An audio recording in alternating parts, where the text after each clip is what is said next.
Base is dropped in a new round of SDH AM. John here, you there. Thanks for coming by, as you always do. Here's the rundown for the morning, and the rundown as best as we know it for the week.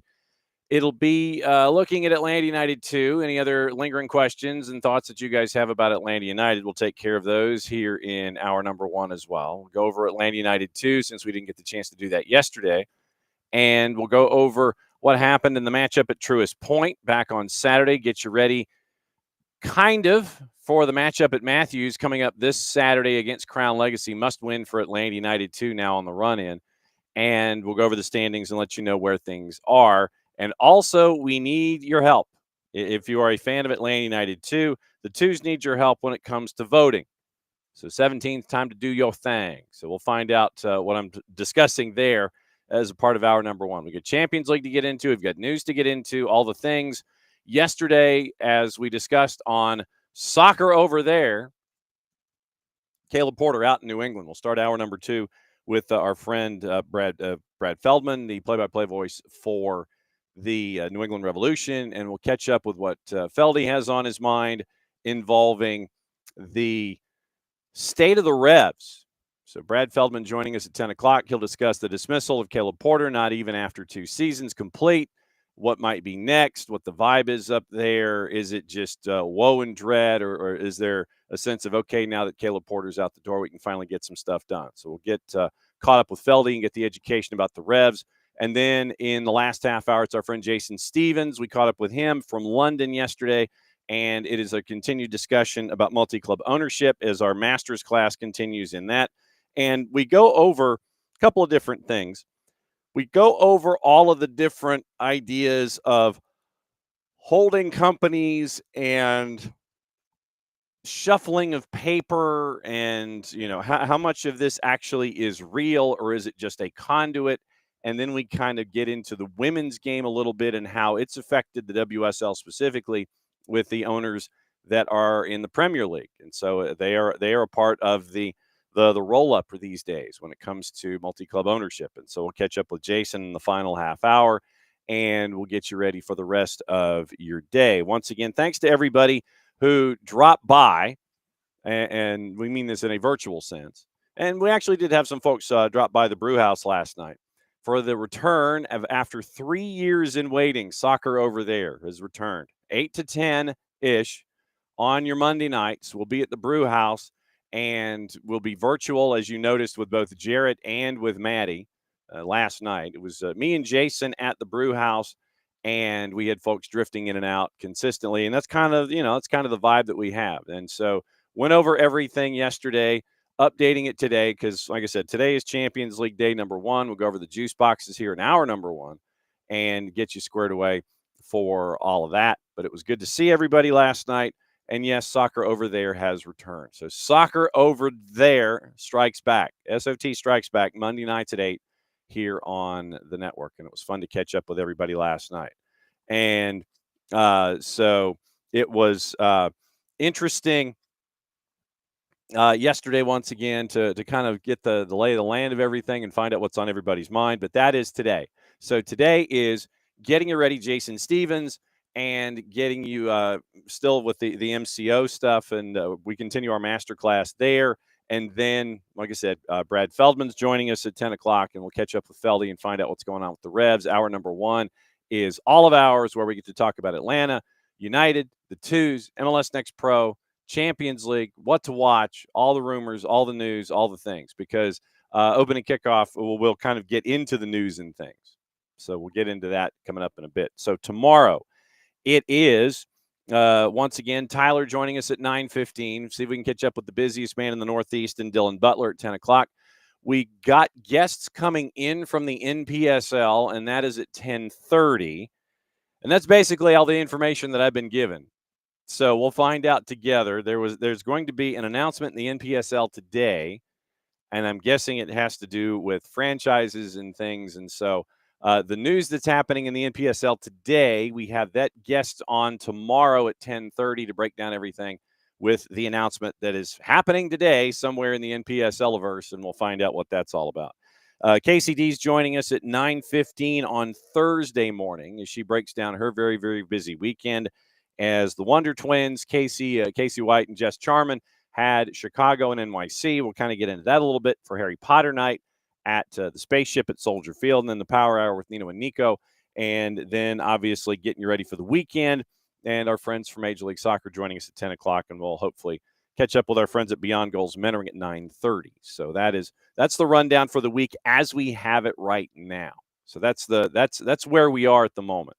And don't forget, later on in the week, we'll have our releases of our new program, The Roots, powered by Nofo Brewing, and it'll be a bunch of different stories in that particular episodic with interviews from all of the cool stories that are going on, professional, lower divisions, those kinds of things, communities, all that kind of stuff. So The Roots, powered by Nofo Brewing, that's going to debut this week. And also we've got the Red Clay Soccer Report, where we catch up with our friends from Emory as well and find out what's going on in the other universes that are not directly tied to programming that we already have.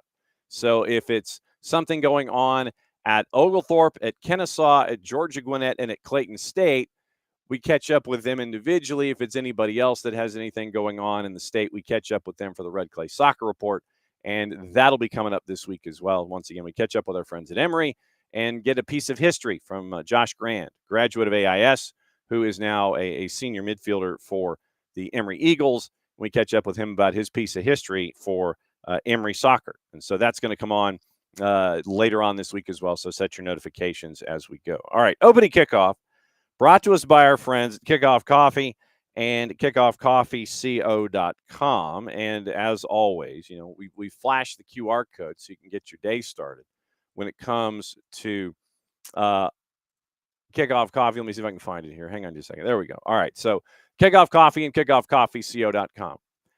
You start your day there, and what you do is you go in, you buy at the store, which we recommend. And then what you do is you use the code SoccerDownHere15 when you check out.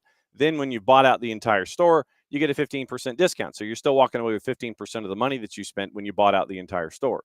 They, in turn, our friends at Kickoff Coffee, they, in turn, take 10% reinvested into youth games, youth initiatives, and stuff that we think of as cool and stuff that they think of as cool, brought to us by our friends at Kickoff Coffee and kickoffcoffeeco.com. Okay. Couple of things. We do have an update on the studio. And as you can tell, right now, we had the handyman come by yesterday. So Wednesday, he's going to come by and he's going to fix these two train tracks for those that missed it yesterday. Now you legitimately do see the gap space from the slats that were posted and where gravity has taken over, at least on the ones directly at the back. So no, this is not like we're moving or anything or changing anything around.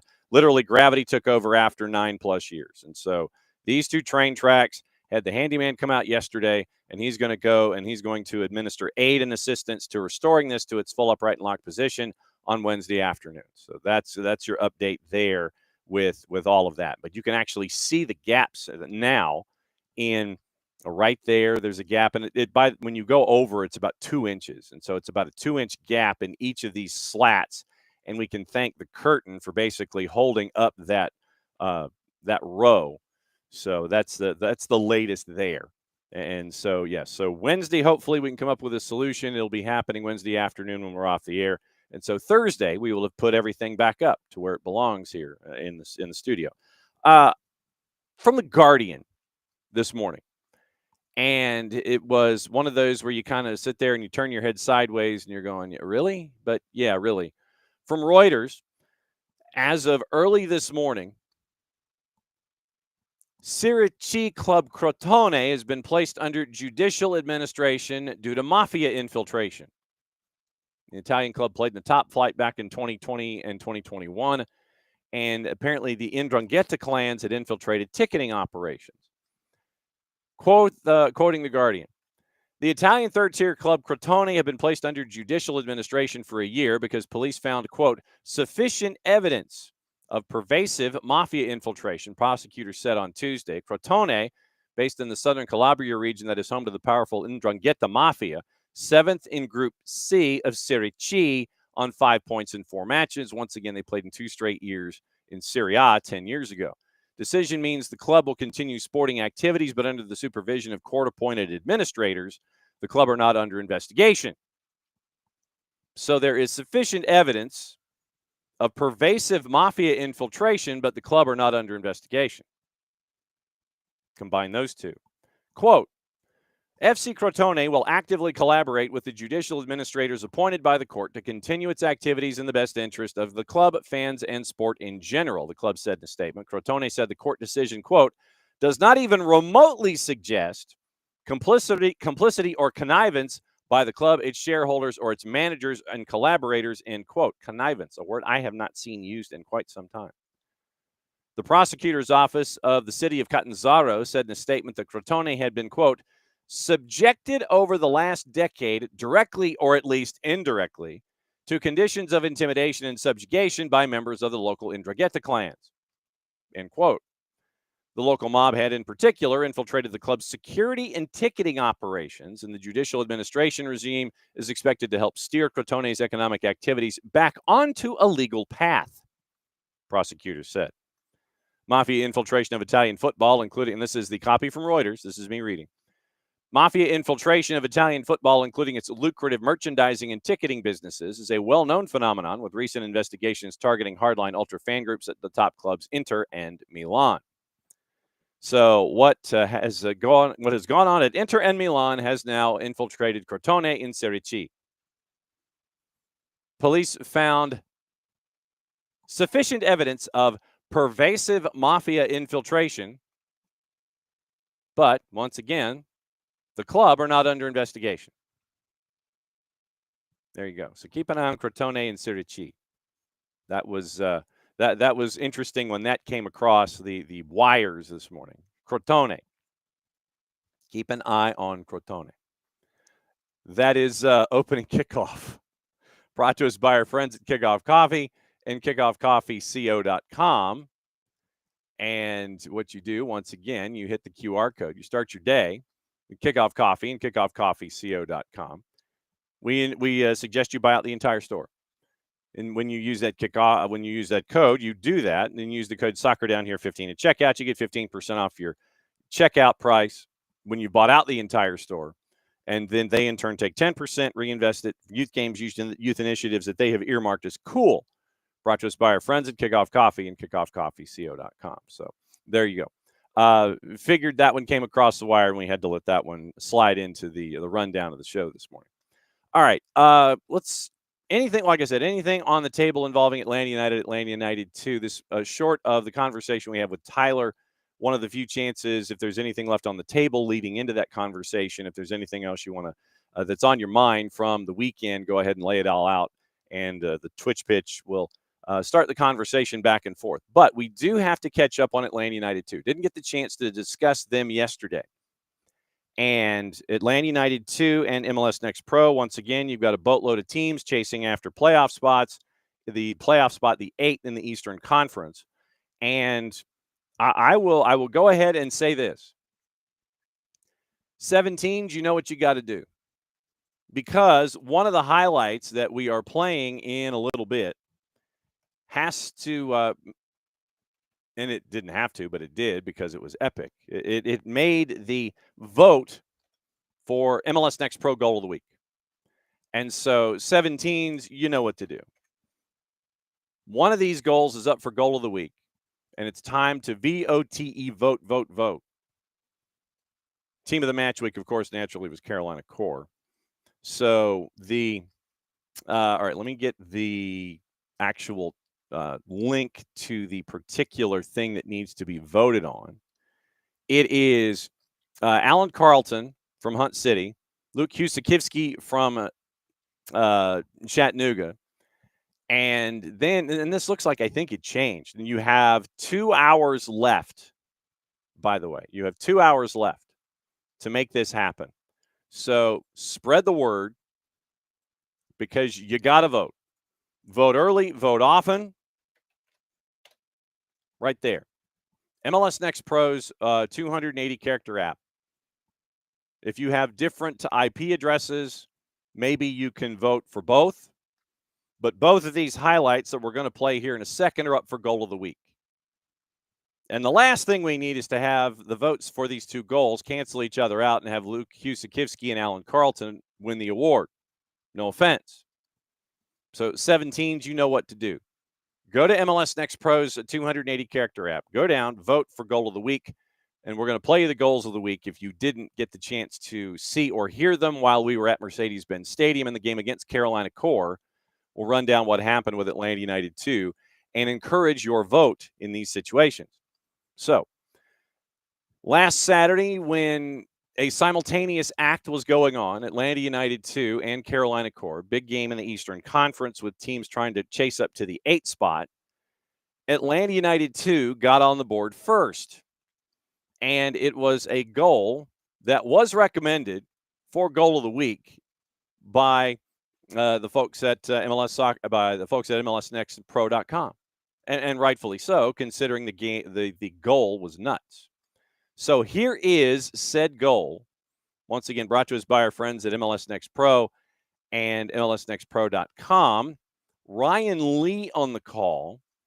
Here is goal number 1 for Atlanta United 2, Patrick Weah, and it was a doozy. Carmichael towards goal, headed and scored! Oh my goodness! The Scorpion back heel opens the scoring for Atlanta!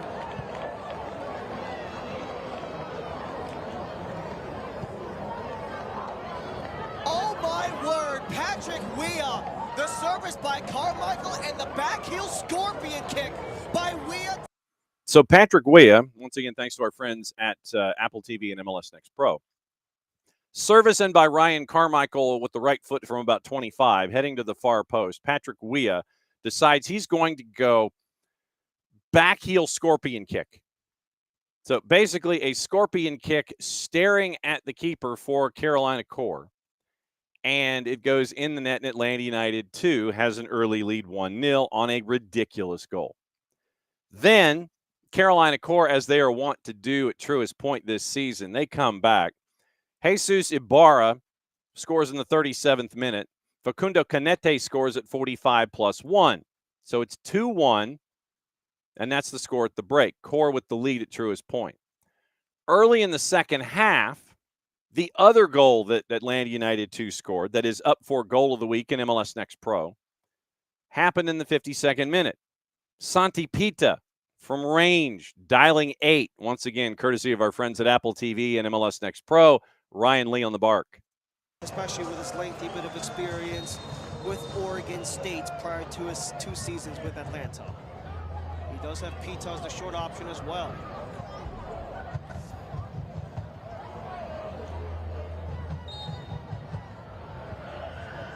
Short to Pita. Towards goal and scored!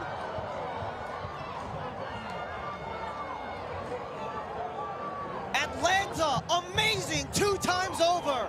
First, the diving back heel from Weah, and a rocket from Santiago Pita.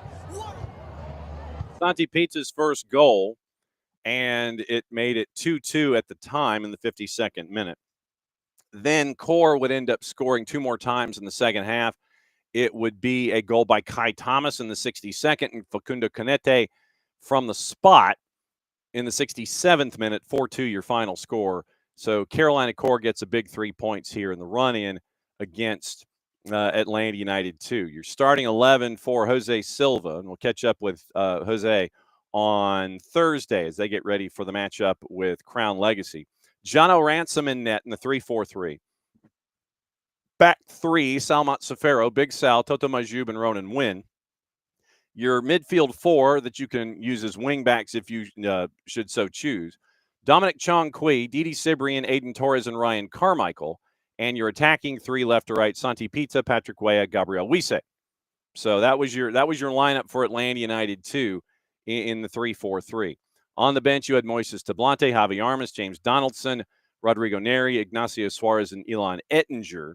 And they went up against Donovan Ricketts and Carolina Core. Stats on the night for Atlanta United 2 and Core: 19 shots for Core, 10 shots on target, 12 for Atlanta United 2, 7 on target, 2 blocks and for Core and 1 for the twos.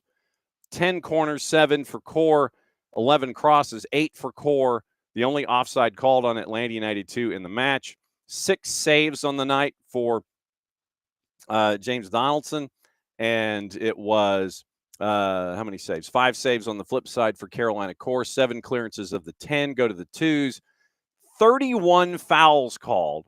31 fouls called in the match. 21 of them on Core, and they got 3 yellows on the day.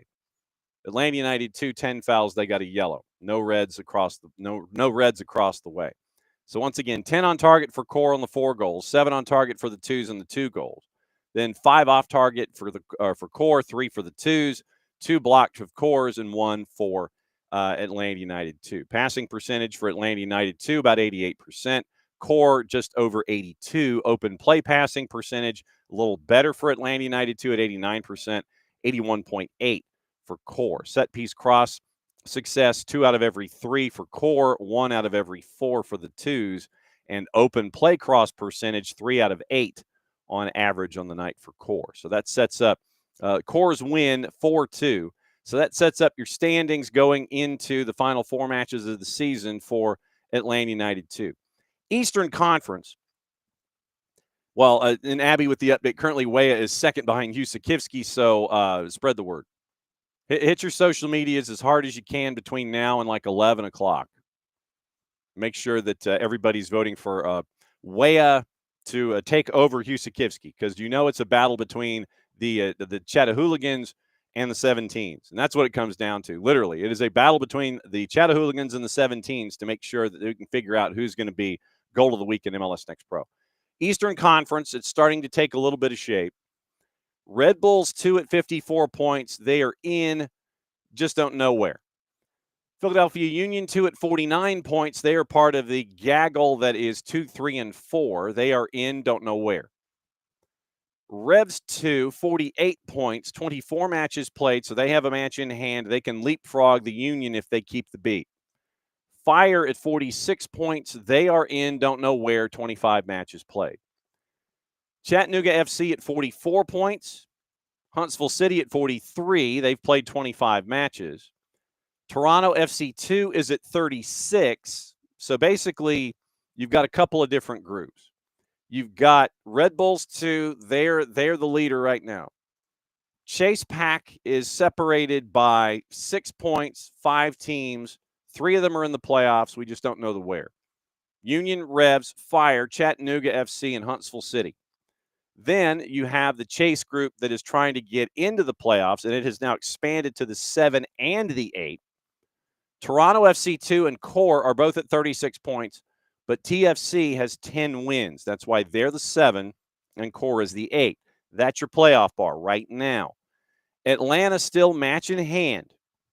Everybody else has 1 less match than Atlanta United 2. And it is 2 matches with Chattanooga FC, home and away. The last home match is next Wednesday, 7:30 kick. We'll have that obviously on the network for you, 7 o'clock pregame here on SDH. Then decision day will be at Fort Finley. In between, you have the matchup coming up this Saturday at Matthews as they take on Crown Legacy, and then next Saturday they take on Chicago Fire at Bridgeview. So it's this Saturday at Crown Legacy. Week from Wednesday, last home match of the year against Chattanooga FC. Then they go to Bridgeview to take on Fire. Then decision day at 1 o'clock, all the Eastern Conference games at 1 o'clock. It is at Fort Finley as Atlanta United 2 takes on Chattanooga FC, and we find out what it's going to look like in the Eastern Conference. Now, we mentioned with Core's win that they hopscotch everybody, and now they're the 8. Here's your Chase Pack. NYCFC 2 at 35 points, same number of wins as Orlando City B, and they have a far superior goal difference. That's 9 and 10. Atlanta United 2, match in hand. They got to win that match in hand next Wednesday against Chattanooga. Atlanta United 2, 31 points, match in hand, 7 wins. So they've got to keep winning and just not worry about anything else. They just keep winning and then let everything fall in place. Crown Legacy has played 26 matches. They only have 2 left. They're at 29 points. They're out. So Crown Legacy this weekend could look a little different because they have nothing to play for. They could spoil it for the twos if they saw fit, but they got nothing to play for. They're eliminated from postseason contention. So we got to keep an eye on Crown Legacy and Atlanta United 2. We are still trying to figure out broadcast plans for that because it will happen in some form or fashion. We just have to kind of figure out the location. Jason will be on the call. 7:03 kick, I believe, for Matthews. And so remember, you have the Atlanta United match starting at 4:30. And apparently it is going to be an abbreviated post-game report with myself and Abe Gordon after the matchup with San Diego. Don't know how abbreviated because apparently college football is taking over 92.9 at some point on Saturday night. So as the first team broadcast is over, Jason will move and he will end up calling the twos match with Crown Legacy. Don't know how much of a pregame we're going to have, but kick, I think, is 7:03 at Matthews. So it'll be on the network. Don't know about a pregame show or how long it'll be, but Crown Legacy and Atlanta United 2, big matchup in MLS Next Pro in the East, will be on the network, 7:03 kick. So we'll keep an eye on that one for you. Now, FC Cincinnati 2, also at 29 points. They are in the same boat as Atlanta United 2, but they have a match in hand on everybody else, but they're at 29 points and 5 wins. So they have 4 matches, but they've got to get a lot of wins because they only have 5 wins on the season. And you got to win is your first tiebreaker, number of wins, and then it goes to goal difference. So FC Cincinnati 2 basically would probably have to win out. And so that would be 4 and so 12. They would max out at 41 points and 9 wins when you get to your tiebreakers. Inter Miami CF2 at 23 points. They are out. Crew 2 at 20 points. They are out. So that's what it looks like right now in MLS Next Pro. To recap the broadcast plan, well, first and foremost, go to MLS Next Pro's 280-character app, vote. Vote on a goal. Weah and Husikivsky apparently are 1 and 2, and you got until 11 o'clock to do it. I might just keep this banner up for a while. So find folks, spread the word. 17s, you know what to do. Get the Weah goal in as goal of the week instead of Husikivsky for Chattanooga FC. So like I said, you've got till about 11 o'clock. I think it's 11:30. Don't quote me on it, but I think it's 11 o'clock if I'm doing my math right. So find folks to vote. Vote Weah. Get him goal of the week because it was insane. And you heard Ryan Lee's call on Apple TV and MLSNextPro.com. So that is the playoff situation in the Eastern Conference. Atlanta United, got to keep winning. You got a match in hand. It's the match with Chattanooga in the midweek. Take care of that one. Take care of Crown Legacy. They got nothing to play for. You win on the road. You win against Chattanooga in the midweek. Then you go to Fire. Fire will have something to play for because it's positioning for them. 8-3-2 at home this year. But first things first, get past Crown Legacy on the weekend. They are 3-6-4 at home and on the road. So symmetry and irony involving Crown Legacy. But we'll find out what's in the mind of Jose Silva. We'll catch up with him on Thursday. Probably play that Friday morning, bat and lead off for you. And you might be able to hear it again on the pregame show, depending on if there is a lengthy pregame show getting you ready for Crown Legacy and twos Saturday night after Atlanta United and San Diego FC. After the first team, we've got the second team match for you. Big matchup at Matthews. That's the Eastern Conference. Atlanta's chasing after now technically the 7 and the 8. Probably more realistically, the 8, because they're only 1 win behind Core. They're 3 wins behind Toronto FC 2. But right now, the get-in, 5 points with the match in hand, and you have 5 points separating 5 teams chasing after 2 playoff spots, technically, in MLS Next Pro in the East. In the West, St. Louis City 2, they've clinched. They're 11 points clear, 25 matches played, 16 wins. They've been insane this season. They'd be my favorites to win it all. The Town, 46 points in the Chase group. They're in second place right now. So they're in, don't know where. Rapids 2 at 45 points. They're in, don't know where. And then the Chase group. Monarchs, 42 points. Whitecaps, 2, 40. Ventura County, Loons, 2. Los Verdos, Austin FC, 2, all at 38 points. Ventura County and Loons 2 each have identical records, so you go to goal difference, and there's only one goal separating the two teams. Ventura County at +2, Loons 2 at +1. So the battle for 6 and 7 right now is down to one goal in goal difference. And if it went to goals scored, Ventura County has a 7-goal difference at the moment, 46-39. Los Verdos has 9 wins. That's why they're the 8. North Texas staring at all of them. They're at 37 points. They are in 9th place. Dynamo Dos at 34. LAFC 2 at 32. They have one more win than Timbers 2. That gets us to 13, and Tacoma Defiance at 27 points. Sporting Kansas City 2 with their horrendous start. They are 3-17-5-2. They've given up 60 goals on the year, and that's not the worst in MLS Next Pro. Tacoma Defiance have given up 61. And Messi and Friends, too, have given up 62. But Sporting Kansas City, 2 in 25 matches, they've only scored 26 goals. So their goal difference is -34. And yes, obviously, Sporting Kansas City, 2, they are not in postseason consideration and have not been for quite some time. So that's your breakdown of what's going on in MLS Next Pro. Bottom line is, once again, find folks to vote for Patrick Weah or Santi Pita, because Luke Kusikivsky right now for Chattanooga FC is winning goal of the week. This is where the 17s answer the bell. You always do. Time to do it for Patrick Weah and goal of the week in MLS Next Pro, because it was ridiculous. So vote for Patrick Weah, goal of the week. I'm going to keep the banner up until the end of the show, and we'll get that figured out, and we'll see if we can turn the tide here for Patrick Weah and his effort in the matchup against Carolina Core.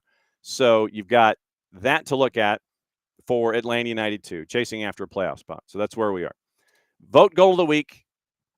Keep talking about the 2s and up the 2s, because they need your help and they need that push to get into the playoffs and get the 8th spot in the Eastern Conference. Obviously, we'll keep you posted on all of that. And I think the way that it worked out last week, where we got to hear from Jose Silva batting leadoff on Friday morning, probably that's what we're going to do again, is we'll catch up with Jose on Thursday, play it first thing on Friday, along with the player to be named later. We'll play those interviews as opening kickoff to get you ready for the weekend as they travel to Matthews to take on Crown Legacy. Okay, now, elsewhere, as you continue to look about what's going on in and around the planet as we know it, today, and like I said, I don't have a trumpet fanfare. Maybe I should, but it is Champions League Day for all of those who celebrate. It's the first of 3 competition days in MLS Next Pro. I mean, MLS Next Pro in Champions League. So it is the first day for all of that. Champions League returns here in 2025, and it is crazy that you're going to be dealing with 3 separate days of this. Crazy for the teams and the players, especially as they're trying to chase after domestic leagues all at the same time. But today you've got 6 matches. Tomorrow you've got 6. And then on Thursday you've got 6. So in the round of 36, you're in the league phase. Remember, it's a different format this year. It's not group. You're all in a bunch, and then you kind of get to figure out what your matchups are. So today, here's your juice boxes. 12:45, you got 2 matches going on, Athletic Bilbao and Arsenal. Arsenal, with all of their problems, on the road, they are favored at a -135. The draw is a +250, and Bilbao at home is a +401. I like the draw at the very least. The other 12:45, PSV and Royal Union Saint-Gilloise. PSV favored at home at a -115. We'll see what Ricardo Pepi is up to in the midweek. Draws a +269, and Royal Union SG is almost a +300. 3 o'clock, Benfica and Karabag. Benfica is a -476. We got news on Benfica in a sec. Draws a +546, and Karabag out of Kazakhstan, I believe, if I remember correctly. It's because Kairat Almaty is the one from Azerbaijan. I think Karabag is the one from Kazakhstan. So Karabag's a +1230. Juve and Dortmund. Juve favored at home at a -111. Draws a +254 in the composite, courtesy of our friends at Odds Portal. Dortmund is a +304. Real Madrid and Marseille, probably the most interesting matchup of day one. Real Madrid a -278. The chaos of Marseille at a +631, and your draws a +438. Spurs and Villarreal. Spurs are favored against Villarreal at a -112. Draws a +266.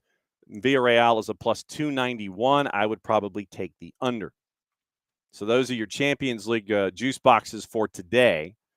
Dell is jacked up about Marseille being at a +630 going to Real Madrid. And we're still trying to figure out, by the way, where Barca is, I think, set to play.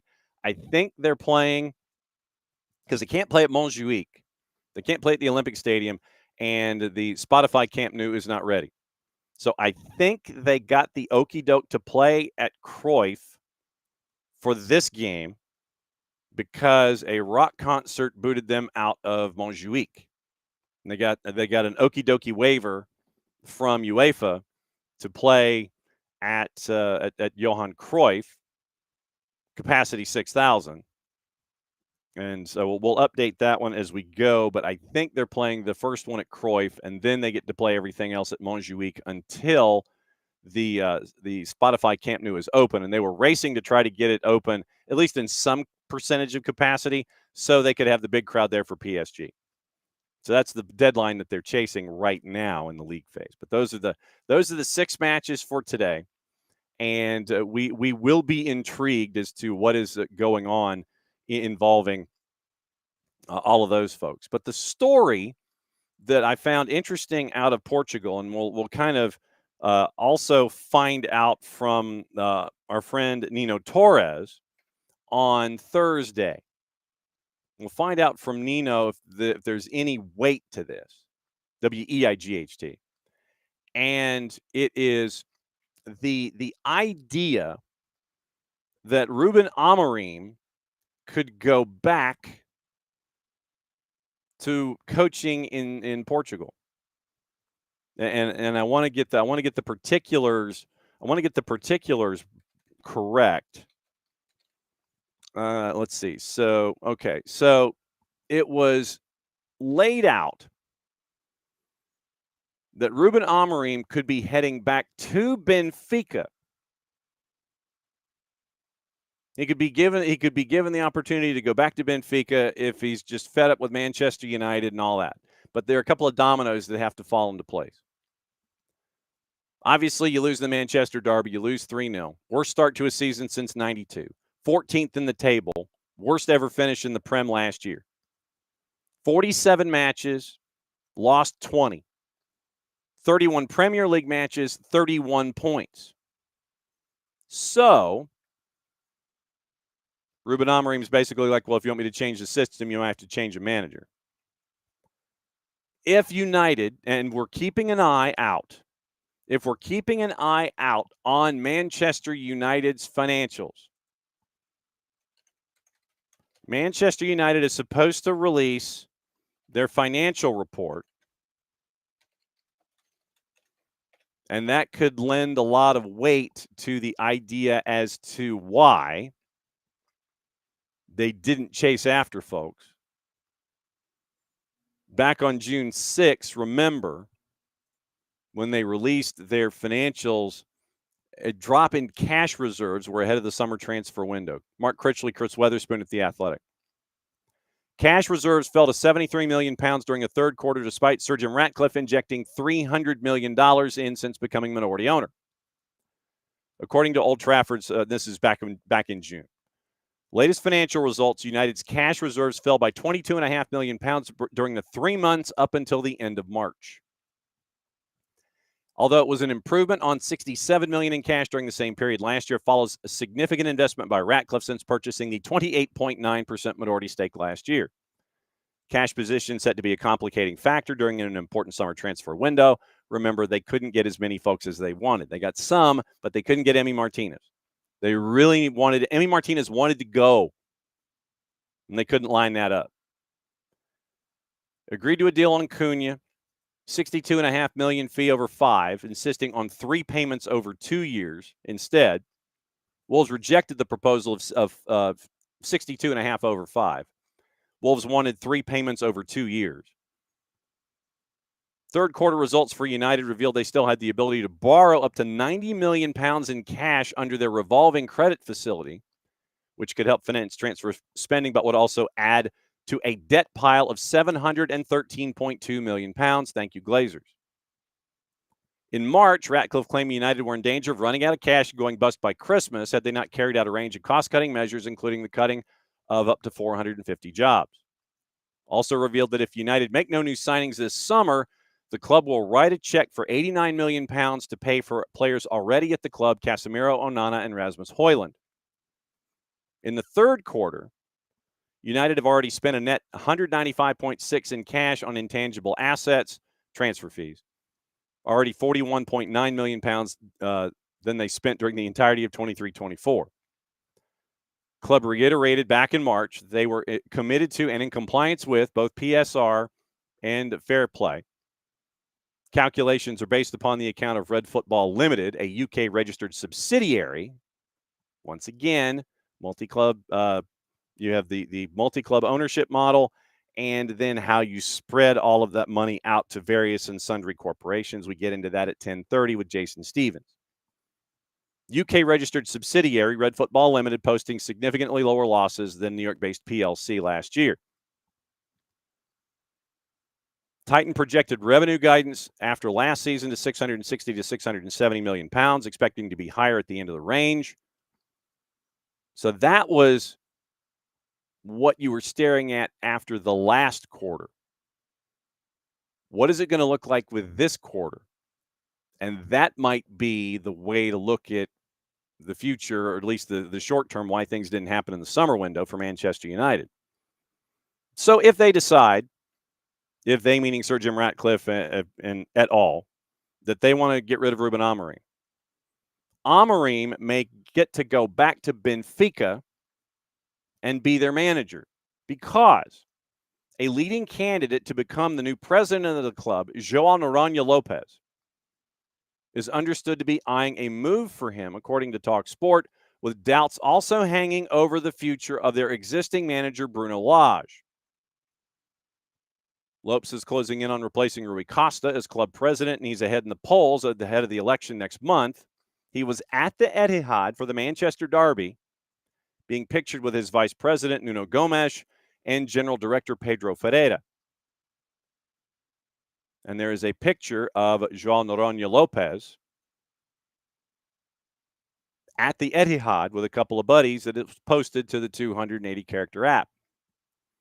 Gomes is one of Amorim's good friends, played alongside the United manager for Benfica and Portugal. Appearance alongside Lopes came soon after he spoke to the media about his connection with Amorim, and he blatantly admitted his interest in bringing him to Benfica. Gomes was asked by Portuguese media whether his relationship with Amorim could see them work together. Quote, Ruben Amorim's the coach of Manchester United. I can't answer that question. One thing I know, Ruben Amorim will be the coach of Benfica one day. João has already shown in recent years he's capable of changing Benfica to make it better, greater, and different from what it has been in recent years. Benfica's presidential elections will take place on October 25th. And should Lopes win, he could move for Amorim. But, he still might be employed. There might be an issue with that.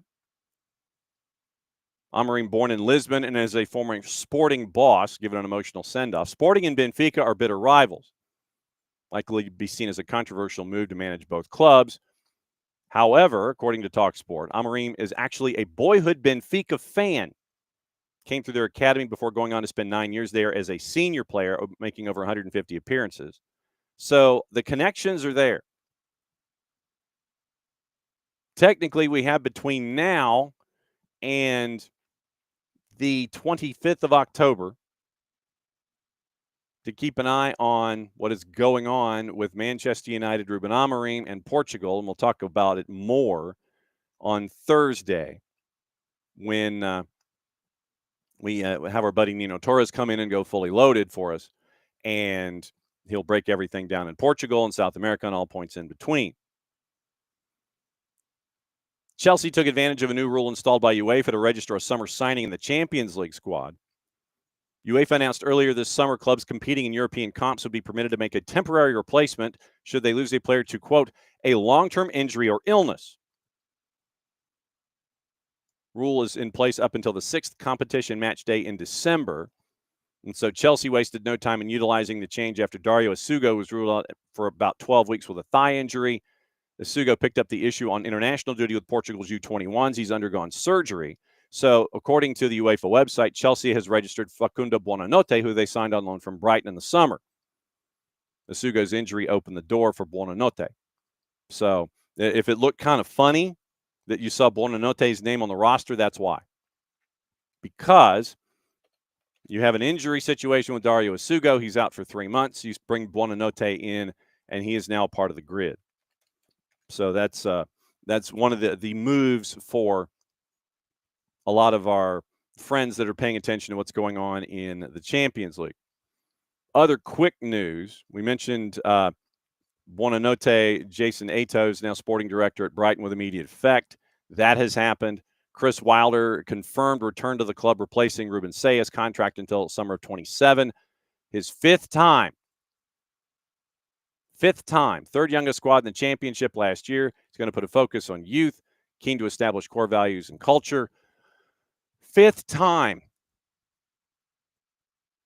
3 months after being sacked, since they didn't make the Premier League, they're bringing Chris Wilder back for the fifth time. Fifth time, people, fifth. Also from our buddy Ben Jacobs, FIFA set aside $355 million as parts of its club benefit program, with the money now distributed to all sides who release players for the 2026 World Cup qualifiers or the tournament itself. Funds are an increase of almost 70% compared to the 22 World Cup. Quoting Gianni Infantino, a record $355 million will be distributed to clubs for the release of their players, and this reinforces our solid collaboration with the European Club Association and clubs worldwide as we all look forward to a groundbreaking and globally inclusive edition of the FIFA World Cup next year. ECA Chair Nasser Al-Khelaifi, quote, it will ensure even more clubs across the world are rewarded for releasing players, and highlights exactly how ECA's Memorandum of Understanding with FIFA supports the ongoing growth of the global club game. So, money released, and they're hoping that it helps. What to watch, where to watch it, how to watch it. Once again, Dave Feldman joining us at the top of the hour as we break down everything going on with Brad Feldman joining us top of the hour as we break down everything going on with the firing of Caleb Porter and New England. What's the future? What's the present? What's the past? What's the buildup? All the things. B&B en Español. Copa Libertadores, Copa Sudamericana. If you haven't had the chance, go back and listen to the Copa Libertadores show from our friend Howard Hamilton, the founder of Soccer Metrics. He kind of breaks everything down leading into the competition starting tonight. Vélez Sarsfield, Racing Club at 6 in Libertadores. Lanús and Fluminense in Sudamericana at 8:30. B&B en Español simulcasting, and you can pick up all the BNs at Fanatis, fntz.co/soccer down here, and it helps them out, helps us out, helps you out to add to the leagues that you may not know about, that you want to learn about, or just watch. All the BNs, Nuestra Tele, CDO, for the fans. TVV has now been added to what is going on at Fanatis. And let me see if I'm missing anybody when it comes to the networks. Liga 1 Max Pro, you can catch up with Luis Abram, see him at Sporting Cristal. They have the Argentina contract with the LPF. You can see Santi Sosa at Racing. You got the Uruguayan League on Gold TV. And let's see, live right now, it is Liga 1 Max, Ligue 1, BN en Español, TIC, Gold TV in English and Spanish, and TVV. And they are running through the Clausura in Zone B right now in the LPF, right now on the morning show on TIC, Super Football. So that's what they're running into. That's what they're running right now on the network. CBS Sports Network has Champions League, PSV and Union Saint-Gilloise, and Benfica and Karabag at 12:45 and 3. Also, remember tonight, semifinals of the Open Cup, Nashville and Philly. I don't think it's going to finish 11v11. I think that Philly's going to drag Nashville into a mucker. I think it's going to go more than 90 minutes. FS2 at 10 o'clock, Canadian Premier League, Vancouver and Forge. Being in Espanol, simulcasting Libertadores at 6. 2 to NA, Champions League, Athletic and Arsenal at 12:45. Juve and Dortmund at 3. Unimas simulcasting. Messi and friends in Seattle tonight. They are down at the Erector Set. That one is at 7:30. That one's on Apple TV and MLS Season Pass. Paramount Plus has all 6 matchups of Champions League. English League Cup is today at 2:45. Sheffield Wednesday in Grimsby Town. It'll be interesting to see how many fans are there for that one.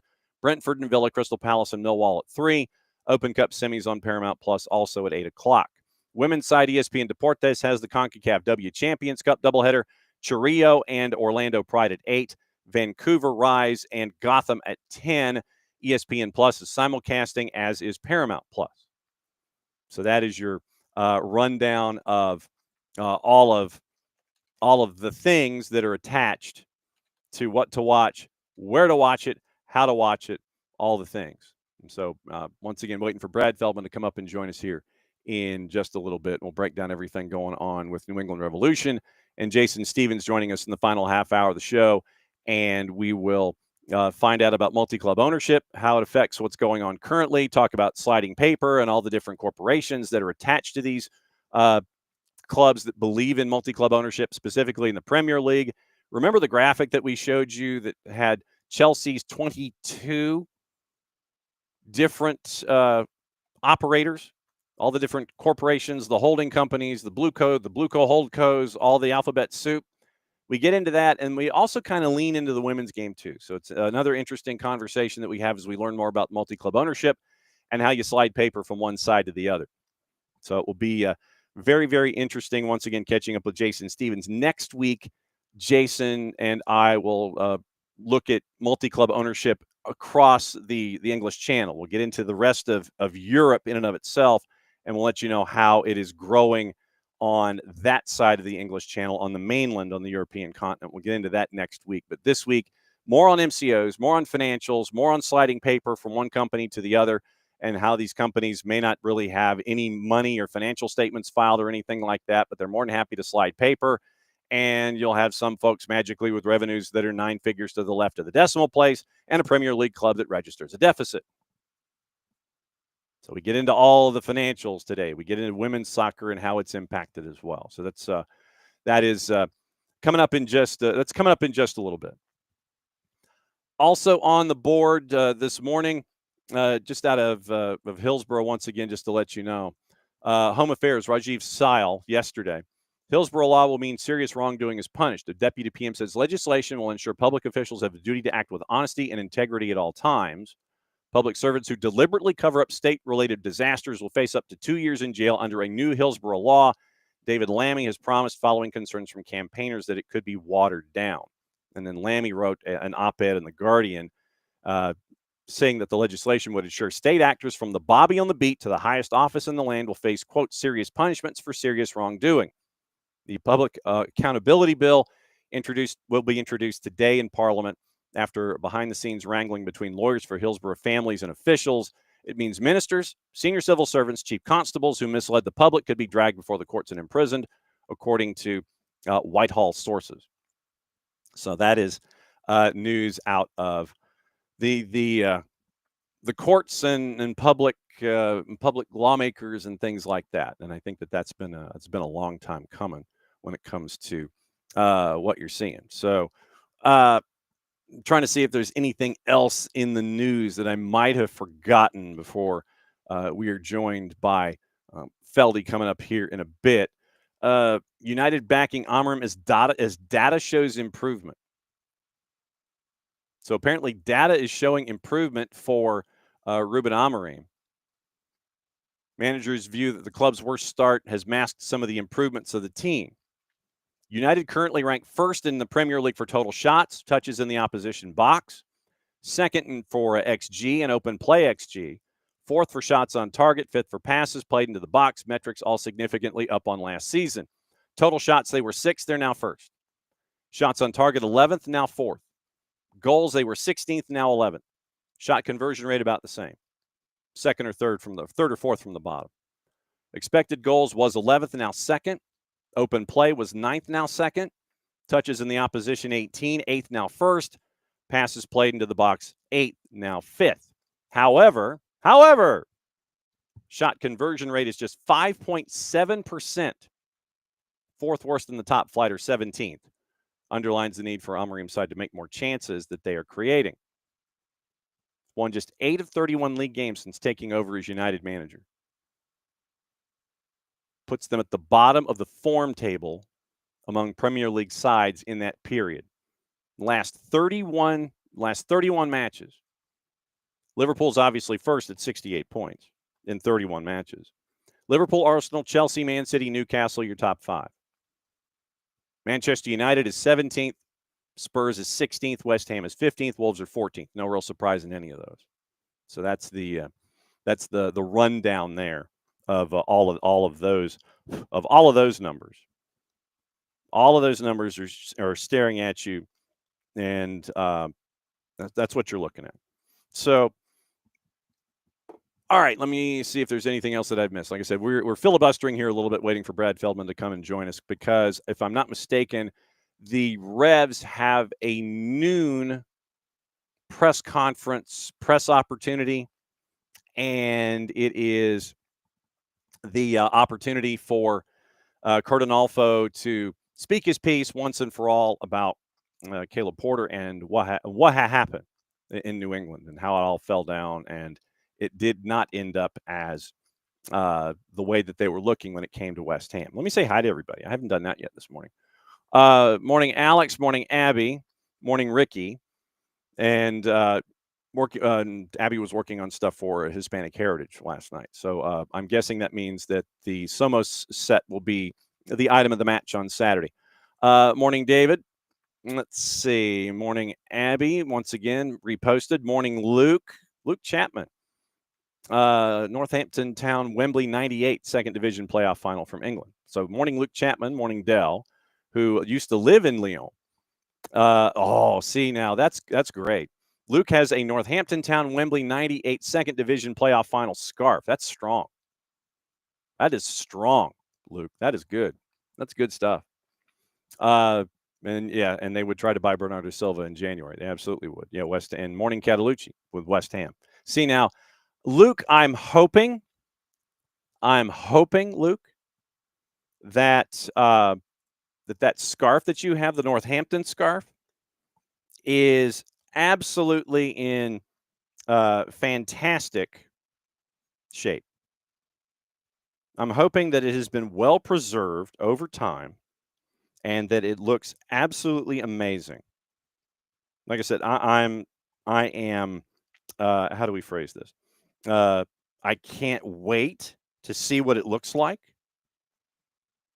I cannot wait to see what it looks like. So shoot a picture, if you would. Take a picture and let us know what it looks like, because I can't wait to see this. The 98 scarf, I'm imagining it's probably about 3 inches wide,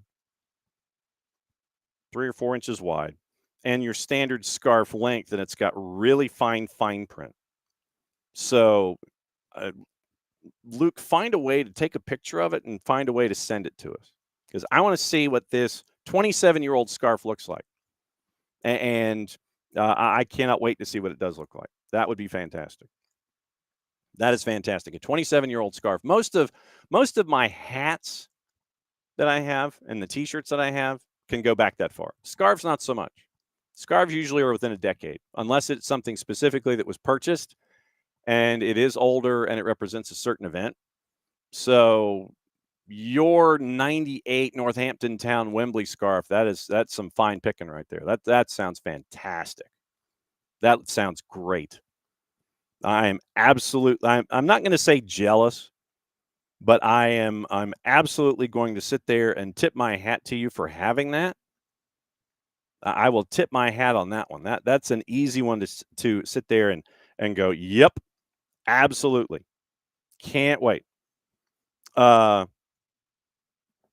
Okay, so let me see. Strange. Okay, so it doesn't launch automatically. Okay, let me see. So Brad is having launch issues. Trying to remember. Let's see. He says it's not launching automatically. I'm doing this from the car. Okay, so I'm sending an email back to Brad really quickly. Let me see. I'm trying to think technically. So, I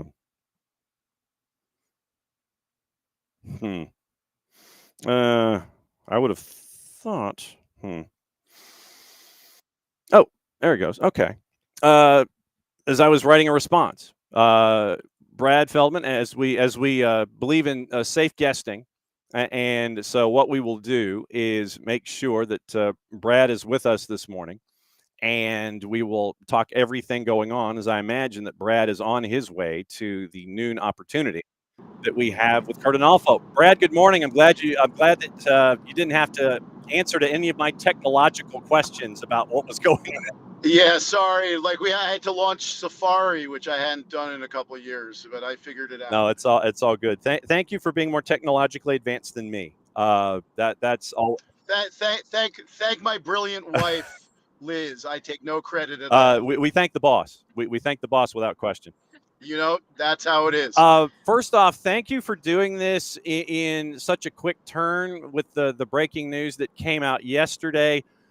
From what you've been able to gather over the last not quite 24 hours, what has been the initial response up there in New England about Caleb Porter no longer being the head coach of the Revs? Listen, it'd be naive to suggest that the core supporters wouldn't be happy about it.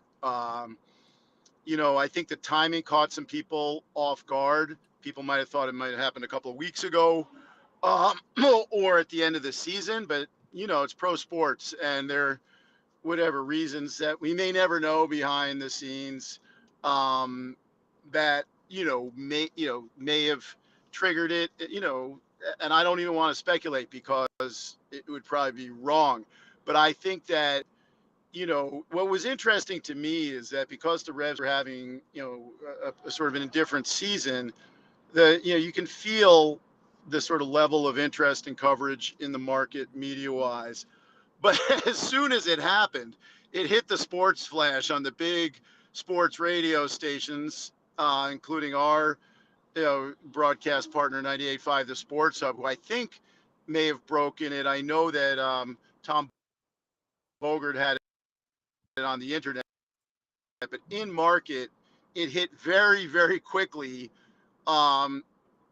before or after the official press release went out. But in any event, I got my phone blew up, and then I saw all the official and unofficial takes, and then obviously your timeline, the negative people are always the most vocal, right? So there were a Yeah. lot of people sort of celebrating the moment. I don't know that is necessarily reflective of the sort of more normie take on it. I don't think in in this in this market, people are at the same time, I think, very intelligent sports fans, but also very passionate. And so the people who I talk to tend to take the view that, like, well, if it wasn't working, if he wasn't winning, let's move on to the next. You know what I mean? Like that, not like, oh, good, he's gone. Yeah. That was not the response. It's more like, time's a waste and let's get back to winning. And that was going to be my follow up, where it's you dust yourself off and you keep going. I think the biggest question is, well, why do it handful of games left in the regular season? Had it become so untenable that you're just kind of like, yeah, we'll go ahead and cut the cord and everybody goes their separate ways, and then we'll start to figure out next season. It just seems like the front office is like, yeah, let's just go ahead and start planning for next year, and what happened, and we'll just go ahead and separate. That seems like the plot here. Am I wrong? I think that's a fair assessment, and I don't think things were appreciably better or worse this week versus, like the Montreal loss was really the low point, I think. Losing on a last minute goal to the, at the time, the last place team, if not the conference, maybe the whole, if not just the conference, maybe the whole league. And that's when I think a lot of people are like, if we were in Brazil or Turkey, he would be gone. You know what I mean? Yeah. But the reality is that, they committed to this path forward for the season, financially, structurally, in terms of, the plan.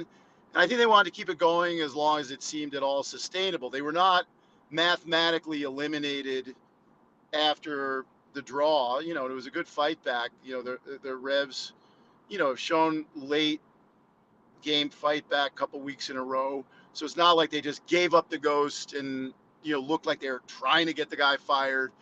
I was at the, sort of the team get together after the game, and I don't really mix and mingle or socialize for too long with the players. Usually just talk about the Red Sox or basketball or how's the family kind of thing and move on.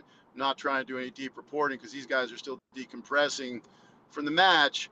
My take on the vibe was that it was not any more negative or positive. There just weren't very many players or their families hanging around after the game. But Caleb came through and he was cordial, and they're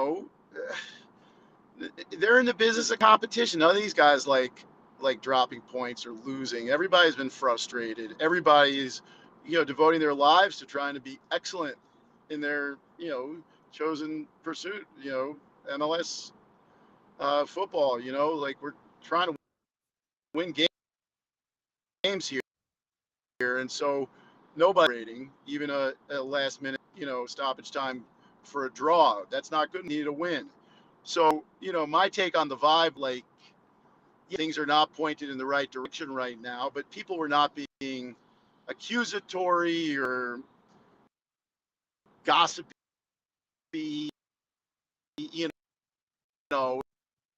It was just,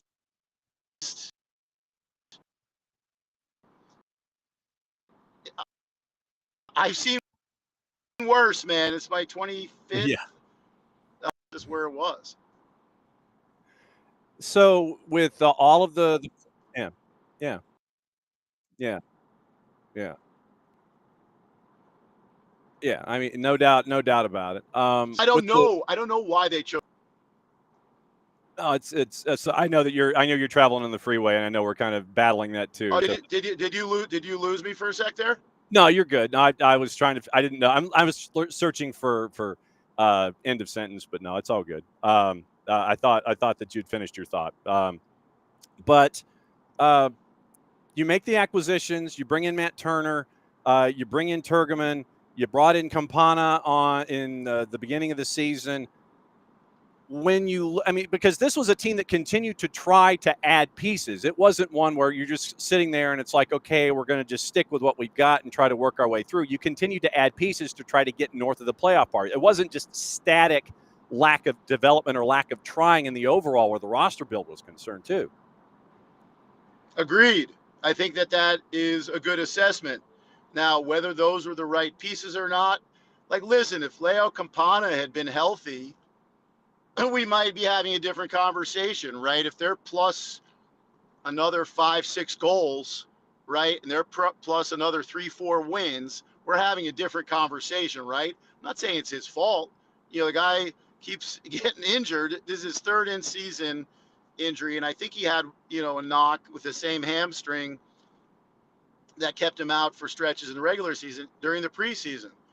So, right, that's your offseason acquisition. Played a game yet.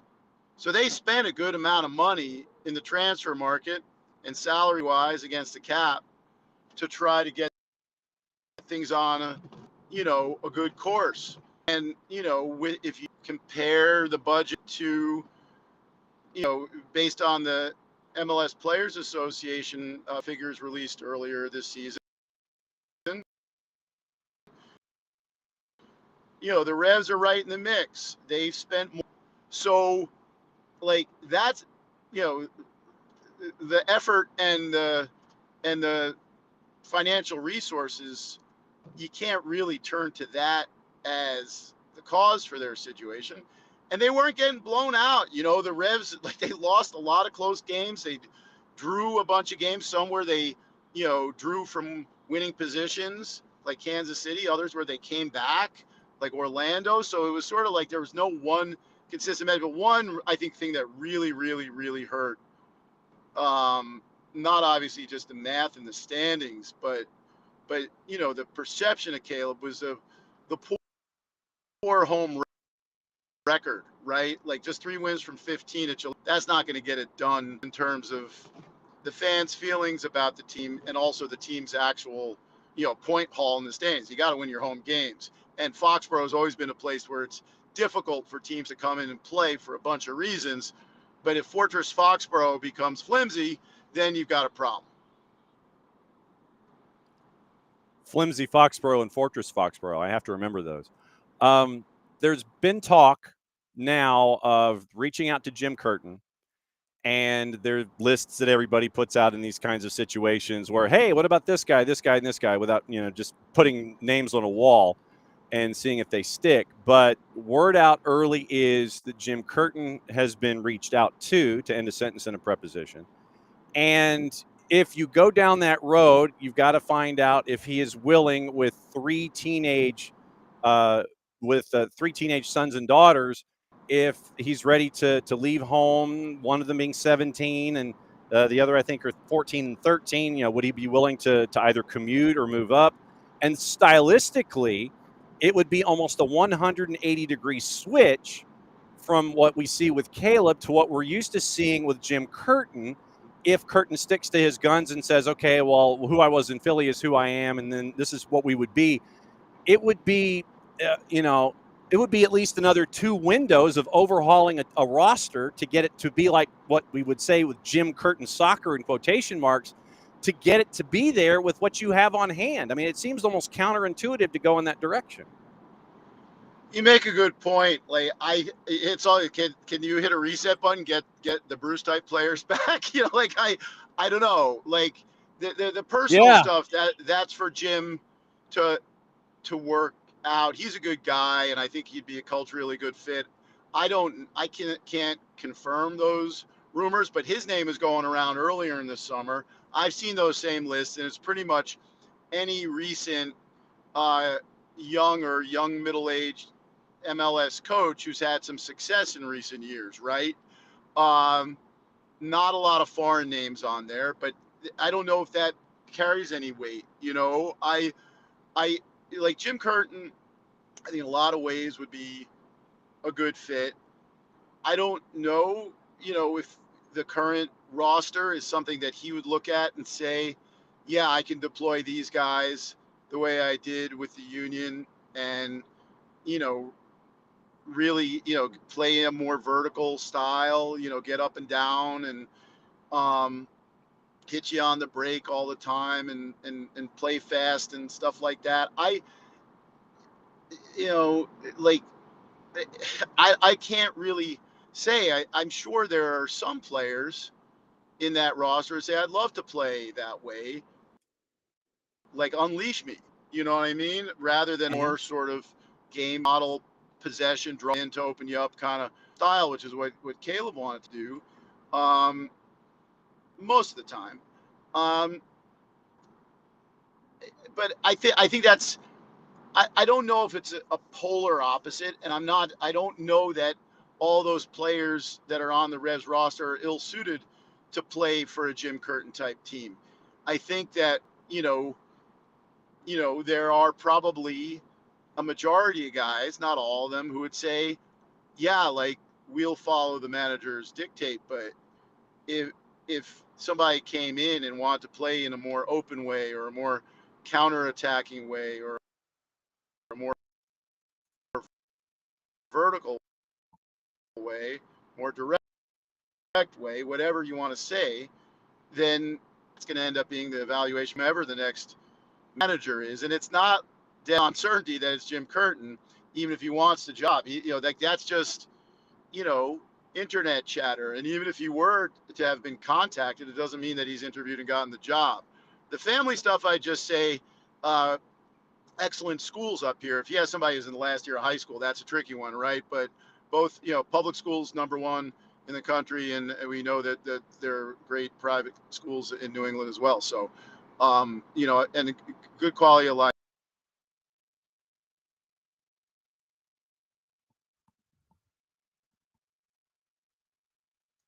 I think that Brad might be in the trees.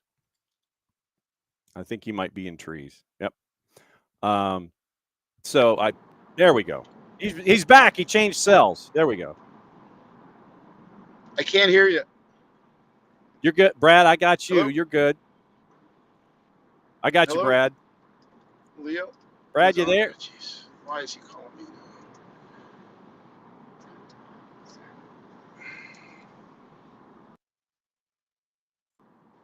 I think I may have sworn.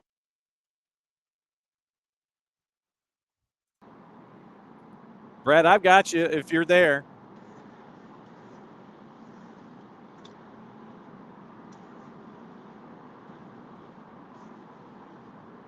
Brad, if you've got your ears on, I got you. I can hear you fine.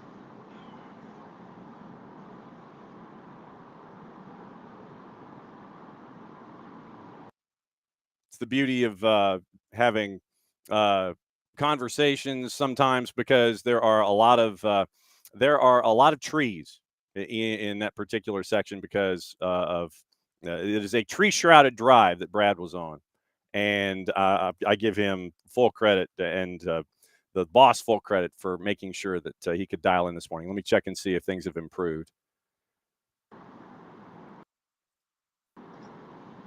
Brad, you got me?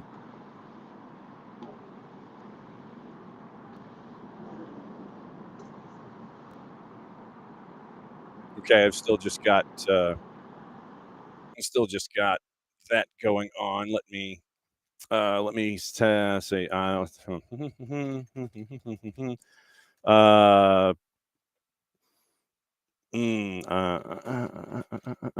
so I'm trying to communicate with Brad up north. Oh wait, let's try it. There we go. So let's see. So as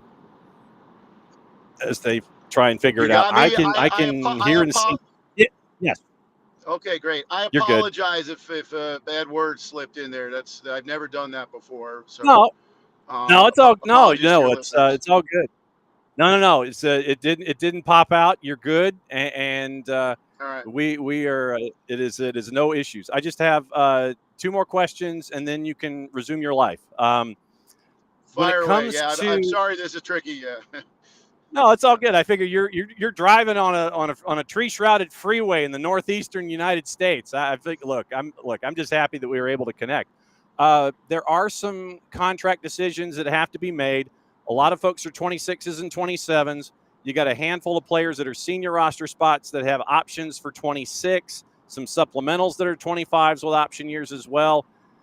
When you look at this roster and what they have done this season, how much turnover are you anticipating from those 25s, or are you kind of just kind of a wait and see mode right now? Yeah, I got to be honest. I think you got to wait and see. Whoever takes over that spot is going to have a lot to do with it, along with, the player personnel department based on performance, value against the cap, other options available outside of the current roster.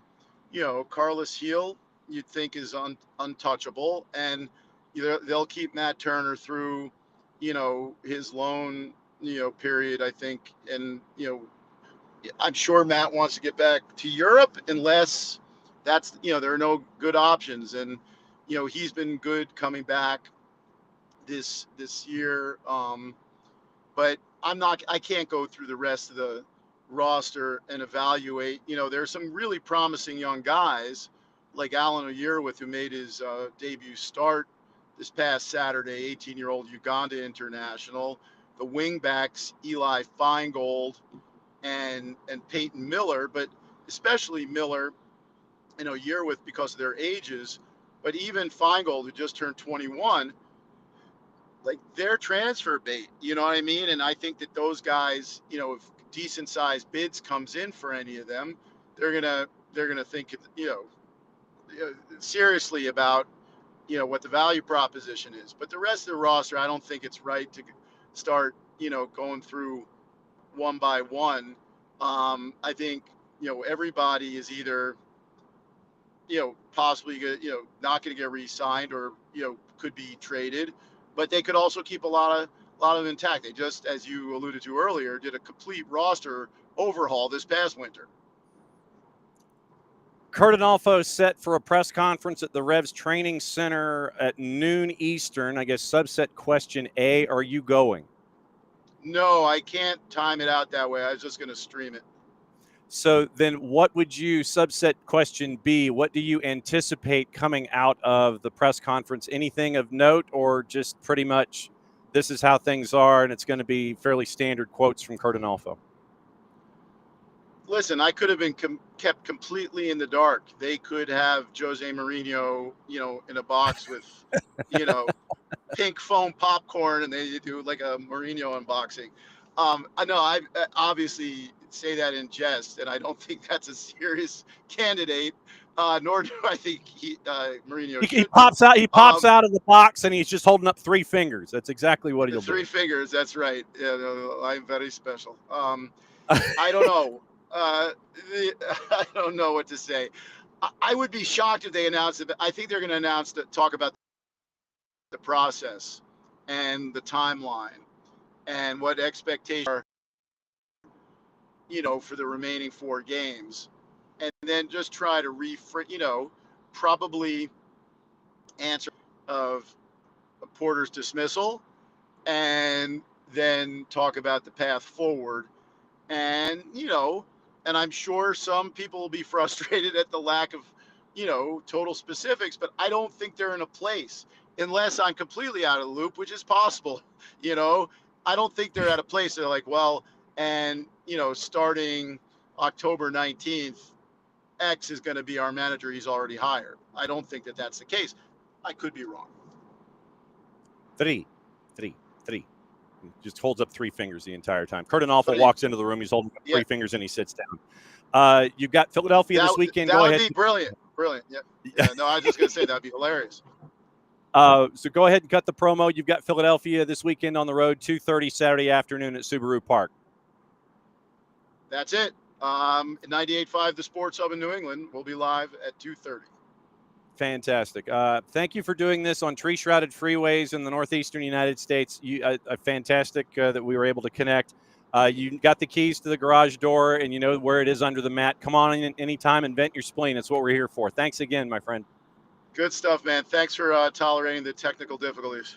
All good. I'm right there with you. So that's Brad Feldman, everybody. And Brad, once again, the boss, navigating everything and making sure that he was able to catch up with us. And that was, like I said, I can't thank Brad and his wife enough for hopping on with us and letting everybody know what's going on up there in New England with the firing of Caleb Porter and the dropping of cell service and him being patient and sticking with it. All right. It is bottom of the hour, and it is a Tuesday. And so that means that you have a half hour, people. You have a half hour. You have 1/2 hour at least, I think. You've got a half hour to vote Weah goal of the week in MLS Next Pro. I think it's a half hour. Let me double check, and we can come up with the actual numbers here. So hang on. Let's see. So MLS Next Pro. Let's see. So where are we? Sebastian Musu, Player of the Week. Let's see. So Kings of the East and the West. Dennis Nelich, Rising Star of Match Week 27. Core, Team of the Match Week for 27. History in Chicago on Sunday night. Jason Shukaluk and Sebastiano Musu, second duo in the league history to score hat tricks in the same game. Feat was first accomplished back in April of 24 with Red Bulls 2 and Chicago Fires, Roald Mitchell and Harold Osorio. Double hat trick has only occurred once in MLS history. Happened at Bridgeview on the weekend with Chicago Fire 2 and NYC. So goal of the match week nominees. So let's just say that we were to vote for Patrick Weah. All right. So right now it is a race between Luke Husakivsky and Patrick Weah. There's a mountain to climb, people. Husakivsky has 55% of the vote. Patrick Weah has 41% of the vote. And then it's Santi Pizza and Alan Carlton. So you've got at least a half hour, maybe an hour to vote Patrick Weah goal of the week in MLS Next Pro with Luke Husakivsky right now with Chattanooga FC ahead of him in the voting. So vote for the next half hour. and spread the word. Continue to spread the word.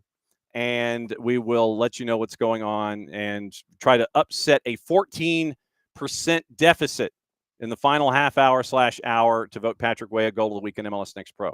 It is the last half hour of a show on Tuesdays, and it's time for our education when it comes to multi-club ownership. And it's time to catch up with our friend, football consultant Jason Stevens over in England and find out what the latest is in our master's class of learning about MCOs. This go round, we find out about all the different holding companies that they have, what purpose they serve. Are they just movers and shakers of paper without any kind of financial attachments to them? What works? How does it work? How many of them are there in the Premier League? And there's a lot of companies that are attached. And we also dive into how the women's game is affected overseas, specifically the WSL. So here is our master's class as it continues with Jason Stevens about multi-club ownership. And we can't thank him enough for his time as he joins us from London, England.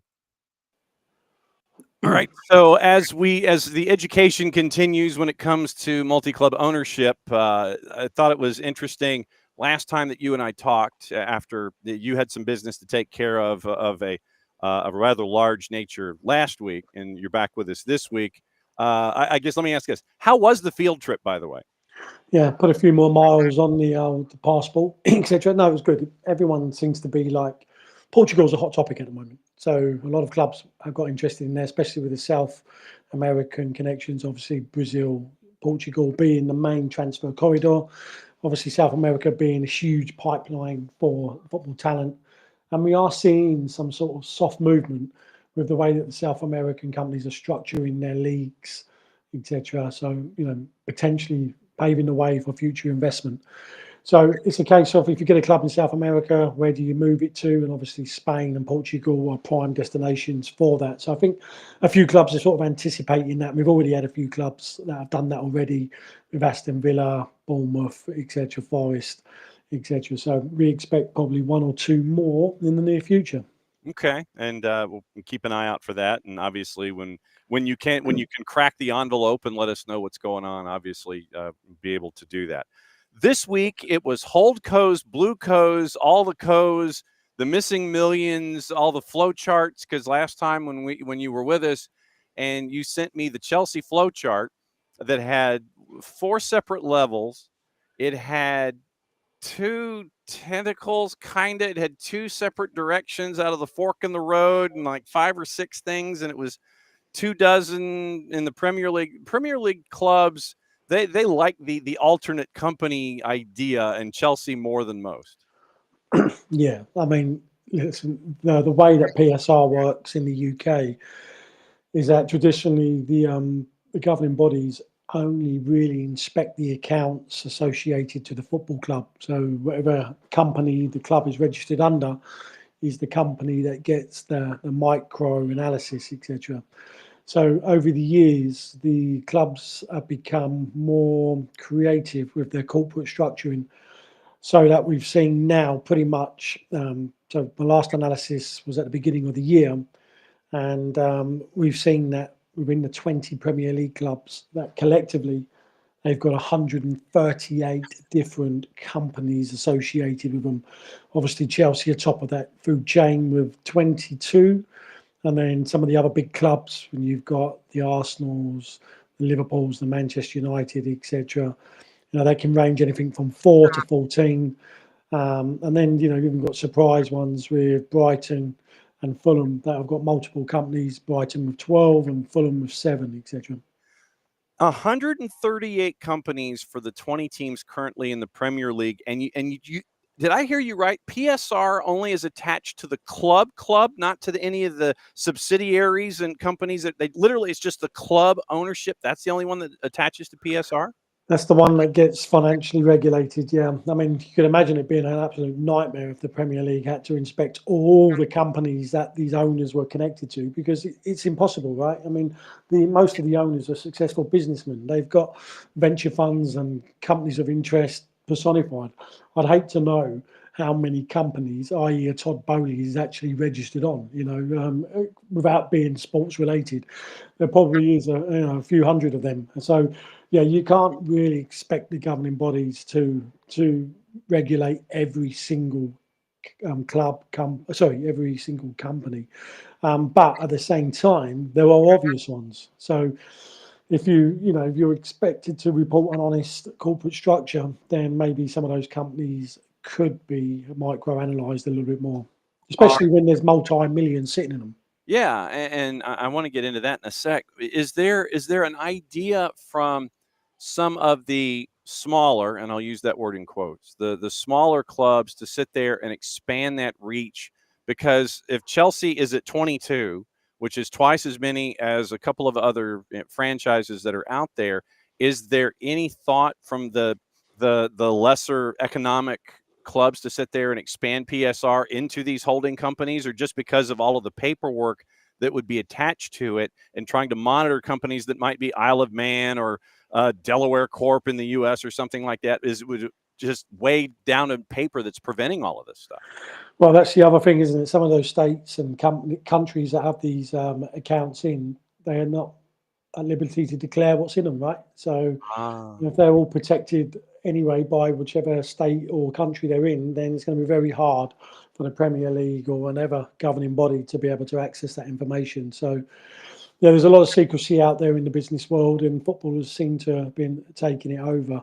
But the other side is, is it going to encourage clubs? Yeah, 100%. Because, I mean, let's be fair. I mean, football is becoming more commercialised anyway, right? So, the clubs have sort of separated their main assets. So you've got their stadium, which is under one company. Then you've got the men's team, you've got the academy, and we've seen in the past the women's team. Now, a lot of clubs are developing their infrastructure, not just in terms of the stadium, but some have arenas, some have hotels, some have car parks, some have, pubs and other bits and pieces or separate stores. And then you've got to think of their global reach. So like Liverpool, for example, has got multi-stores across the globe, and I think they're up to 14 now. Manchester United have got some commercial assets in China. Manchester City's the Abu Dhabi Group and their many spin-off companies, they own assets like goal centres across the United States. So yeah, it's going to be very. If you get asked the Premier League to monitor that, the probably workforce will expand by 10,000 just to monitor the Premier League. It was interesting last week, and I kind of pulled this one off to the side from the Independent. Chelsea, and this is the headline. This is from Alexis Ohanian, Serena Williams' husband, who is big in the tech sector and still has his eyes on ownership in a bunch of different places. Headline: Chelsea should be the first women's team to be worth $1 billion, says American owner Alexis Ohanian, the Reddit founder and husband, minority owner, after investing in the club in May. How much of that, I mean, he said, I think American interest is not the only factor, but it's a huge factor. And what I would like to point to is the number of Premier League teams that are easily worth billions of dollars that have tremendous American fan bases and global fan bases. That's a population of 300 plus million people who are obsessed with sports and spend a lot of money. That is a valuable market for athletes, whether that's Chelsea women. Yes, I absolutely want every American to have that one team in the WSL they cheer for, and I want it to be us. And they launched Athlos, Ohanian did, the all-female, at least for now, athletics event boasting payouts of $60,000 for top finishers, financial incentives for athletes, things like that. How much of this, say, Alexis Ohanian, minority owner of a women's team in the WSL, how much of that is honest belief, and how much of that is just putting a name out there to boost the value of a product? Yeah, well, exactly. It's definitely, manipulating or creating their own valuation. I mean, Chelsea women only turned over 11 million last year. So if you're sort of anticipating that club's going to be worth 1 billion, I'm not sure if he put a time frame on that, but it's probably going to be behind his lifetime. But at the same time, there's no doubt that women's properties and values are going to go up in the next 5 years. And, if you're looking at, Chelsea, well, did Chelsea create this false valuation first, or was it created in America with Angel City? They sort of sold a percentage to themselves, which valued the club at $250 million US. Mm-hmm. And obviously, some of the owners there are connected to Chelsea anyway, Todd Bowley, etc. So, yeah, I think private equity has seen a gap in the sports landscape where they can manipulate the valuations. I mean, when they bought Chelsea for $2.5 billion. I mean, that sort of come out of the blue. I think we touched on this before. You know, the biggest asset in the Premier League and brand value is Man United, and that previously went for 700 million. So suddenly it's worth what, 200% more than that? I don't think so. But I suppose it's like anything in life, it's worth what somebody's prepared to pay for. We have seen some other clubs in the Premier League, sorry, the WSL, that are going for like around the 40 to 50 million mark at the moment. Again, Aston Villa selling their asset to themselves. Everton sold 50 millions worth of women's team to themselves. And we've just seen West Ham is about to sell 49% of its women's team to Monarch Collective, which is another group that I believe Alex has got connections to as well. So that'd be interesting, because if he gets involved with, which he is involved with Chelsea, and he's already involved with Monarch Collective, he's going to have stakes in 2 teams. But there are no rules in women's football in terms of multi-club ownership. You can have as many clubs in one league as you like. So I think that's the way that the women's game is set up at the moment to encourage investment in. Sportico came out with an article. When was the date on this? April 5th. And it mentioned the purchase of the Chelsea women's side. You mentioned the number. So Chelsea once again sells the women's team to themselves. Paragraph. Chelsea reported financial results for the 23-24 season showing revenue of £468.5 million, 604 US, on the current exchange rate. Marked a 9% decline from the previous year, but the eye-popping number was the pre-tax profit of £128.4 million versus a loss of $90 million a year earlier. Footnotes offered a window into the team's outsized profit, revealed the sale to Blueco 22 Midco, which is a fellow subsidiary of the immediate parent, Blueco Limited. Valuation raised eyebrows, like you were saying. 23-24, 14.7 million, resulting in a 17.4 revenue multiple on the sale. 35.4 revenue for Angel City, and they sold for 7 times that. Chelsea's women's team lost $11.2 million.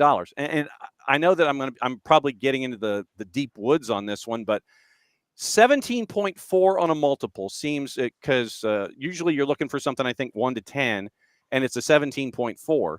All of these numbers where you have massive loss but pre-tax profit, where with the missing millions here, where does this come from? Well, this is the thing that's everyone's head scratching, isn't it? Because in the men's valuation, we're even looking at, even at Chelsea, it went for two and a bit billion. I mean, that's still roughly 5 times what they're turning over in revenue. So even if you base it at that sort of ratio, I mean, Chelsea's women is only going to be worth roughly between 50 and 60 million at best. But there is a war out there, right? In the sense of you've got the NWSL, which is, the WSL, they're rivals. They're rivals to have that status as the best league in the world. And, one of the ways to advocate that is to showcase that your clubs are worth X amount of millions. Whether that's employed to attract sponsorships and future investment, probably is part of the tactic. But at the same time, it definitely is part of a strategy to showcase who's got the #1 league in the world. But they don't make sense. And, anyone that's worth their salt in the financial world knows that this is all manipulation. It's manipulation in order to, one, fabricate values, whether they're fabricating values to get future investment in or to justify third-party vendor loans, etc. Maybe that is the case. Because the other thing, the main thing for this is Chelsea is still struggling to find a stadium, right? And there was a commitment when they bought over the club to invest 2 billion into a stadium.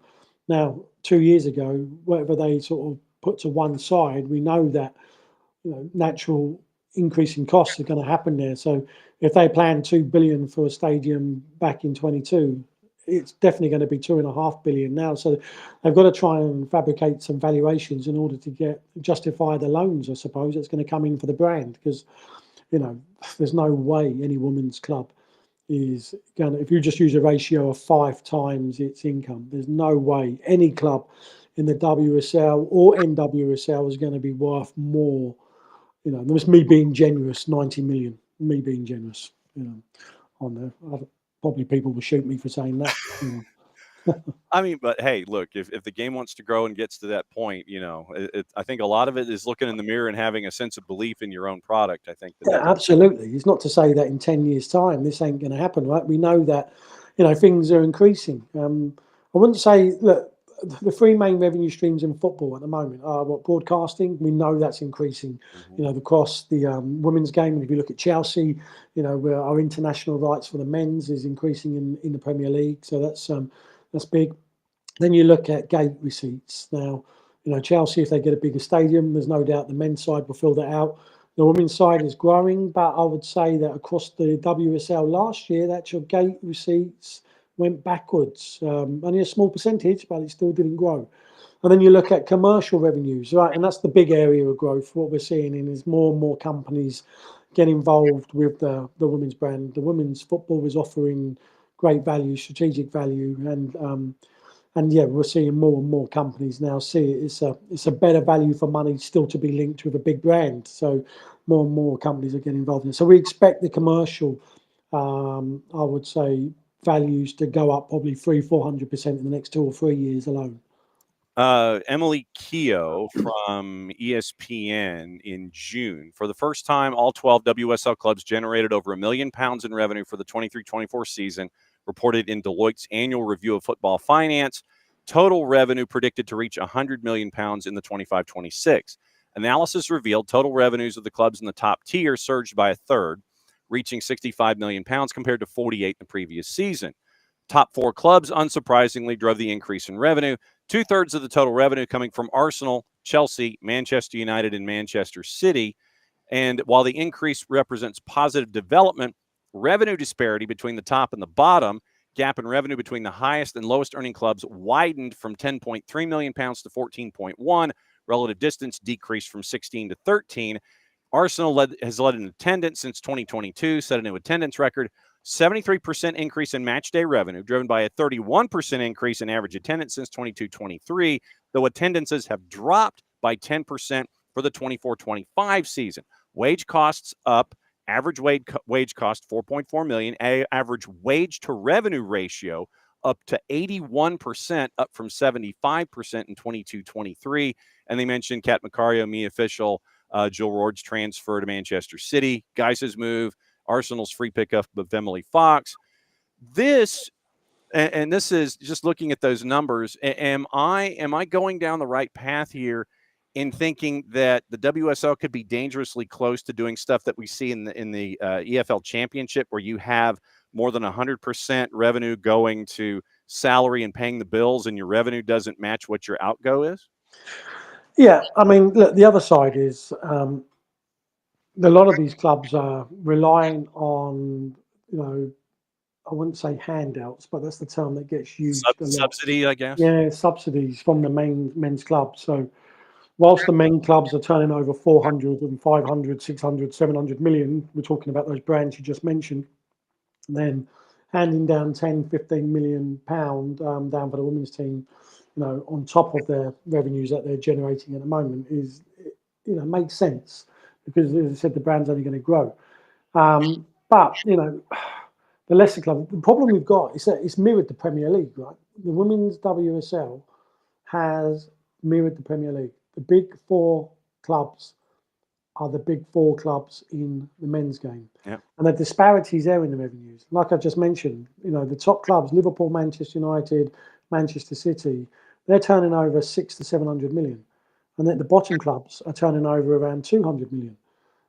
So you've got a 300% gap between them. And that's why PSR is not working in the male version of the game, because, like I said, if you've got 600 million and you're allowed to spend 70% of that, you can spend 420 million on wages and transfers.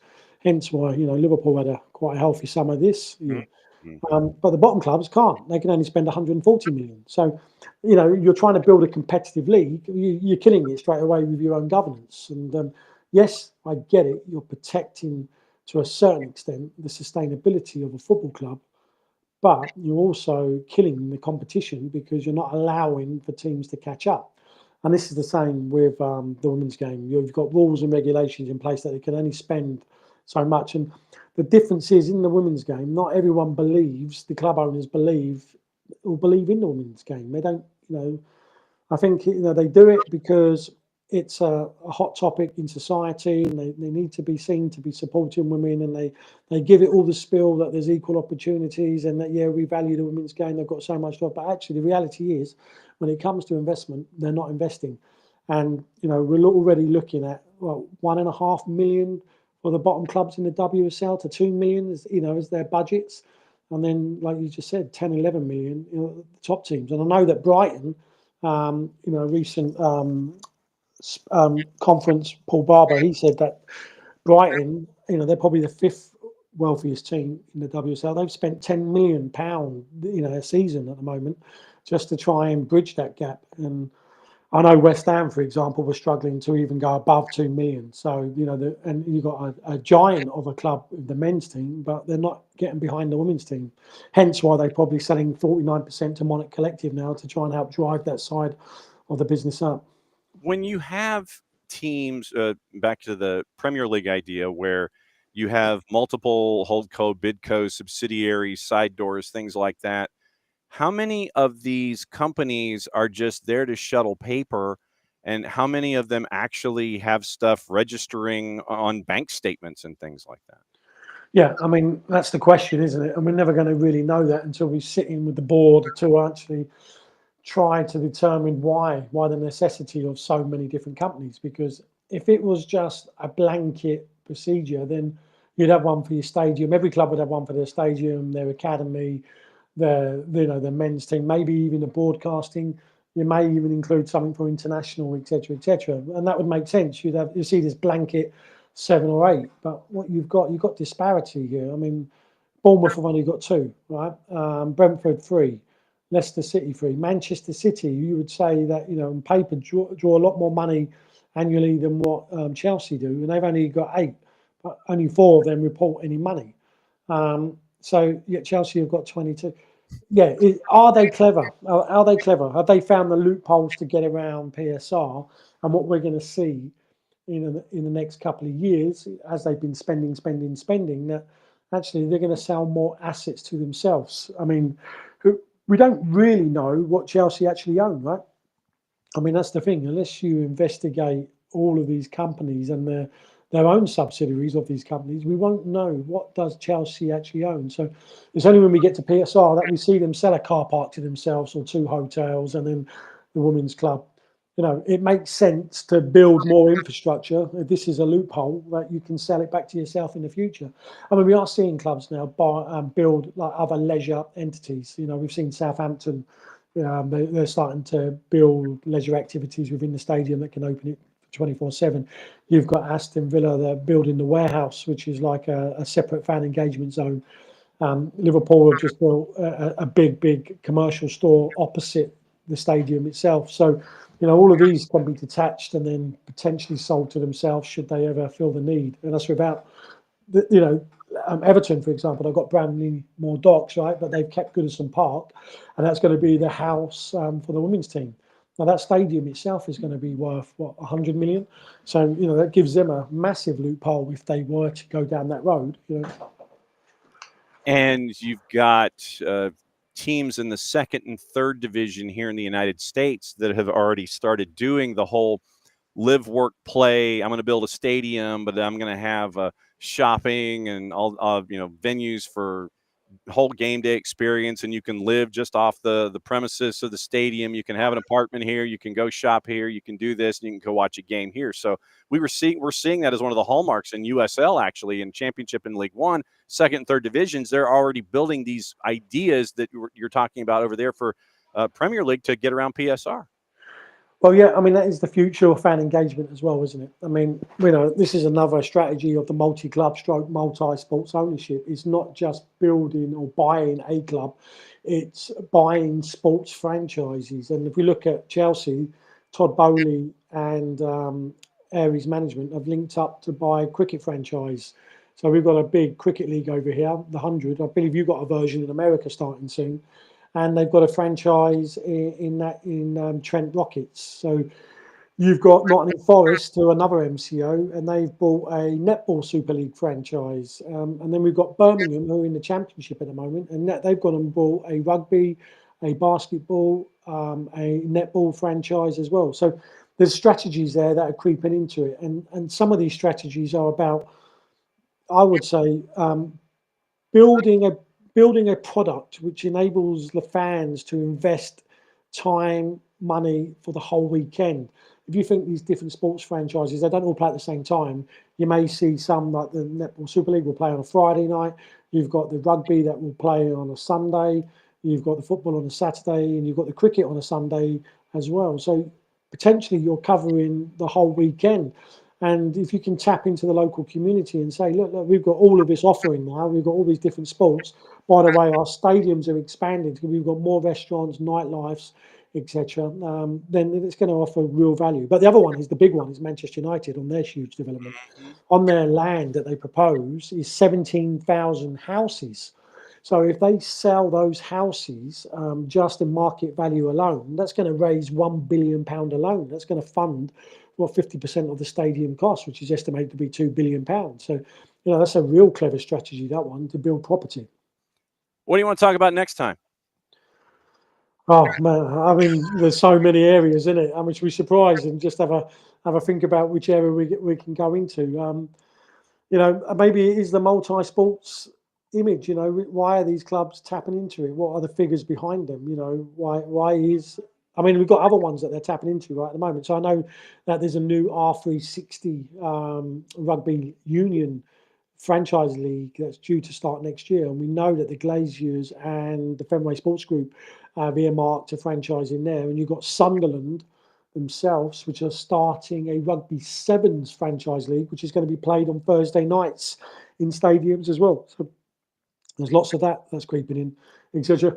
Unless you want to broaden the field and look at French league, these Italy and their MCOs, etc. We've got loads on that side. Let's go to the other side of the English Channel, and we'll look at France and what it's like on the European continent to do MCOs. Yeah, I mean, France have just announced this ruling. It hasn't been passed yet, but they're banning people that have multi-club ownerships from investing in their clubs, which I think is good luck with that one. When you've got QSI and PSG, who are your biggest financiers, owning multi-clubs. Eagle, all that stuff. As always, my friend, great to catch up with you. Grateful for the education, and we will catch up with you again next week, where we'll go on to the continent and find out about MCOs. Yeah, appreciate it, Jim.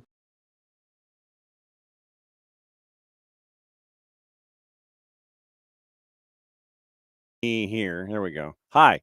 All right. So that's our friend Jason Stevens and our weekly Tuesday education when he's not on the main continent, discussing things and breaking all of that down when it comes to multi-club ownership model. So next week, our topic is going to be MCOs on the mainland in Europe with France and Italy and all of those. So 9 clubs, I think, right now in Italy are owned or have ownership that is attached to U.S. business interests.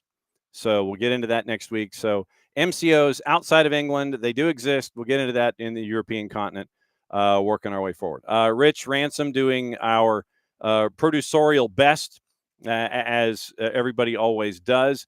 Chief Soccer Officer Allie McKay is out at DC United, according to sources talking to Tom Bogert.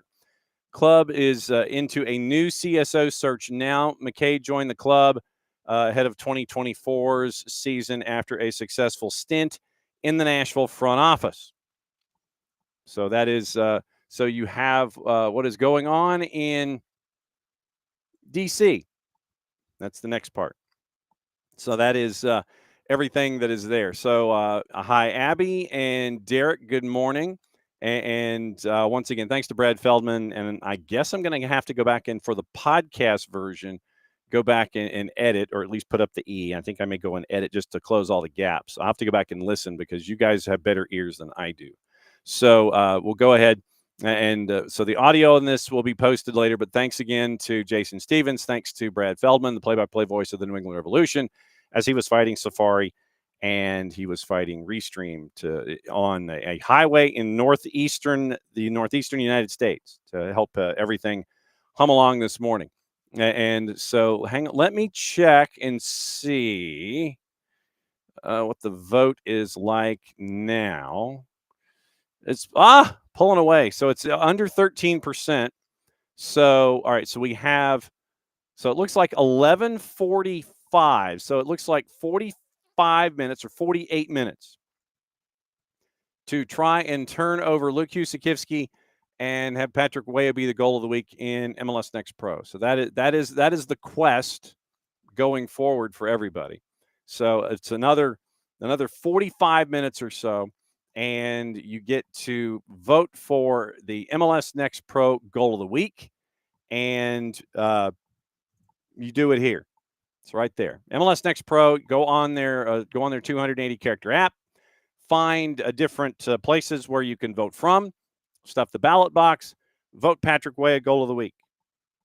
You've got about 45 minutes to sit there and plow through it and make sure that your vote is heard and that Patrick Weah can end up as goal of the match week in MLS Next Pro.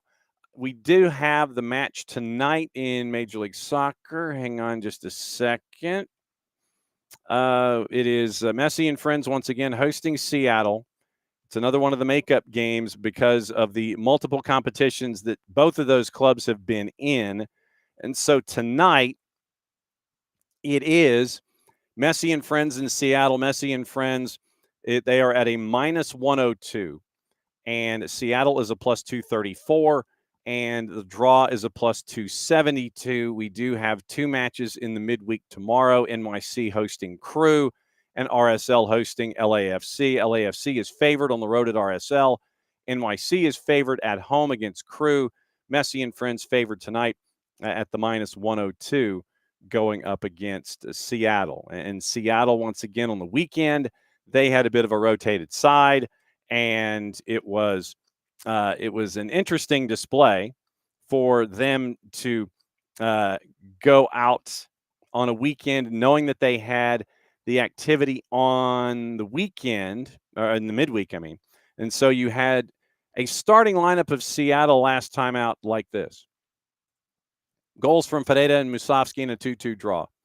It was Stefan Fry in net, back line of four, Baker Whiting, Yamar, Jackson Reagan, and Alex Roldan. Two in front of them, Vargas and Christian Roldan. Paul Rothrock, Jesus Ferreira, Kalani Kosa Rienzi, and Musovski up top. Your bench, Andrew Thomas, Nuhu, Rusnak, Leyva, Jordan Morris, Skylar Brunel, Georgie Manungu, Kim Ki-hee, and Osaze de Rosario. Do not be surprised if you end up with a boatload of those dudes starting tonight, because it looks like that bunch that went up against LAG had no substitutes. So that group went the full 90. So do not be surprised if you have a lineup that includes Thomas, Nuhu, Rusnak, Danny Leyva, Jordan Morris, Brunel, Manungu, Kim Ki-hee, and Osaze de Rosario, with some of the folks that were added from who played on the weekend. So just keep an eye on the Seattle starting lineup as it goes down to Fort Lauderdale, and the Erector set to take on Messi and Friends. We also have Open Cup tonight, Nashville and Philly, and you had a Philadelphia lineup that was somewhat rotated when they got thumped by Vancouver on the weekend. Jennifer Bedoya actually apologized on social media for the effort that the club gave. Andrew Rick in net, Westfield, Harriel, Glesnes, and Bedoya. Vasilev, Bueno, Lukic, and Sullivan, two up top, Milanowski and Michael Ua. On the bench, Olivier Mbaizo, Kai Wagner, Ty Barabo. You had Kevin Sullivan, Danley Jean-Jacques, and Bruno Damiani. So anticipate some rotation there from Philadelphia going into tonight. Then you had Nashville, who was kind of laying back and looking at everything else. And so Nashville, where was Nashville? Did Nashville? I don't believe Nashville played on the weekend, so they had it easy. Well, everybody else was making sure that they were trying to get things done. Well, wait a second. Yeah, it was Cincinnati. Cincinnati game. I wasn't able to dial back far enough. So Surridge gets the goal in the 2-1 loss to Cincinnati. So your lineups for Nashville, fairly first choice. Joe Willison net, fresh from his cameo in the most recent episode of Chips. Lovitz, Marr, Walker Zimmerman, and Bauer, your back four. Gaston Brugman, Togset, and Mukhtar. Then it was Perez, Surridge, and Schaffelberg. So fairly first choice for Nashville, somewhat rotated for Philly. So that would be the interesting part. What will the lineup look like for Nashville and going up against probably first choice for Philly to try to get into the U.S. Open Cup final? So that's the big question there. And so that's what you're looking at tonight with those two matches that are going on in and around Major League Soccer. So I guess technically it's MLS and MLS adjacent since we're discussing the Open Cup. Vancouver and Forge, we mentioned them at 10 o'clock. That's the Can Champ that is going on tonight. And it is the semifinals in the Can Champ. So Vancouver looking at home to take on Forge, 10 o'clock, and it's going to be once again on One Soccer and Fubo TV and a bunch of other places. So we might be watching that one on One Soccer come 10 o'clock. So that's the Can Champ, Open Cup, and one match in the regular season. So you've got MLS and MLS adjacent twice over on the activity board with everything there. So that's your rundown of everything that is going on today. We talked about what to watch, where to watch it, how to watch it. It's Welcome Back Champions League with the first part of the league phase going on today with 6 games today, 6 games tomorrow, 6 games on Thursday. So that's what you've got to look forward to there. Once again, tomorrow, let me see if the news that was supposed to break out of the NPSL has broken, because it was so nothing since September the 3rd having to do with news, and today being September 16th. So I have heard nothing from the league in a written form since September the 3rd and 2nd. So whatever the story is, whatever breaks in the NPSL later today, or might have already broken, but we don't know it yet, they're going to be on at 10:30 tomorrow morning. Tyler joining us at 9:15 to talk about Atlanta United. Hopefully Dylan Butler can join us at 10 o'clock to talk about everything Major League Soccer. And the breaking news, or the developing story, I guess by the time it's on the air with us, will be on at 10:30 discussing everything in the NPSL. And it will be Casey White joining us at 9:15 Thursday, Power Hour of Nino and Nico. That's going to be going on Thursday as well. And then Friday gets you ready for the weekend. Might be able to catch up with Madison Cruz as she is on her way. She would be on her way to watching practice on Friday morning, and see if we can catch up with her. And you'll hear from Jose Silva, the head coach of the Twos, and player to be named later as they get ready for their matchup. Road trip, Crown Legacy, Crown eliminated from the playoffs, and they can make Atlanta United 2's life very, very difficult with a win on at home, with the Twos going on the road this weekend to take on Crown Legacy. Reminder, that game will be on the network. We don't know how long a pregame show we're going to have. I think it's a 7:03 kick, if memory serves. And so Jason will have the call for that, because we're going to be having kind of blending schedules with the 4:30 kick, which is really a 4:40 kick. So you'll have the 4:40 kick for Atlanta United and San Diego FC. Then from there, don't know how long a postgame show we're going to have. Full-time report with a flexible out, or a hard out time, but a flexible number, because I don't know it yet. College football, apparently, after dark on 92.9 The Game and the Odyssey app might mean a truncated full-time report. And then everyone slides over to do possibly a pregame show. It might just be coming up right at a little before 7 o'clock to kind of get you into the match with Atlanta United 2 and Crown Legacy. But that'll be on the network on soccerdownhere.net and on our Mixler channel at soccerdownhere.mixler.com. So that's the rundown for the Twos this weekend. We'll get you set up for the Twos on Saturday and let you know what's going on with everything else in and around the world of soccer. It looks like Anthony Martial is now official to Monterrey, because he has the picture with the scarf going across shoulder width. You can thank Cesar Luis Merlo for that photo. You have this week, you've got Libertadores quarterfinals, round 9 of the Argentine League, round 24 of the Brasileiro, round 9 of Liga 1 Peru. You have that squared away. Houston Dynamo have exercised the option to purchase Brazilian defender Felipe Andrade. picked him up now through the end of 27 with options through 29, and joined Dynamo Dos from Fluminense in Brazil. 7th player to graduate from Houston's second team to the first team. 23-year-old has 25 appearances for the Dynamo first team this year, 4+1, and 2 MLSsoccer.com team of the match day selections. So Felipe Andrade is now officially a part of the first team, signed to a longer-term deal with Houston Dynamo than he had previously. So that is the rundown of recent transactions and stuff. Back at it again, 9:05 tomorrow morning. Once again, thanks to Jason Stevens. Thanks to Brad Feldman. Thanks to all of y'all for breaking all the news that you do. And thanks for listening to us as we cover what's going on with Caleb Porter in New England and what the future may be. And thanks to the flora and the fauna for making it an interesting segment. So Brad was on his way back to civilization, I think. And so very, very grateful that he was able to get into our studio space so we could hear Brad this morning. So it's always good to catch up with him and find out what's going on in New England. So for all of us here at SDH, thanks as always to all of you there that are part of the show that you are. Couldn't do it without you. Back at it again in a little less than 22. Since it is the end of the show, that means I get to do this. Play it safe, everybody. Mucha plati y'all, and we will catch up with you tomorrow morning, 9:05. Promise.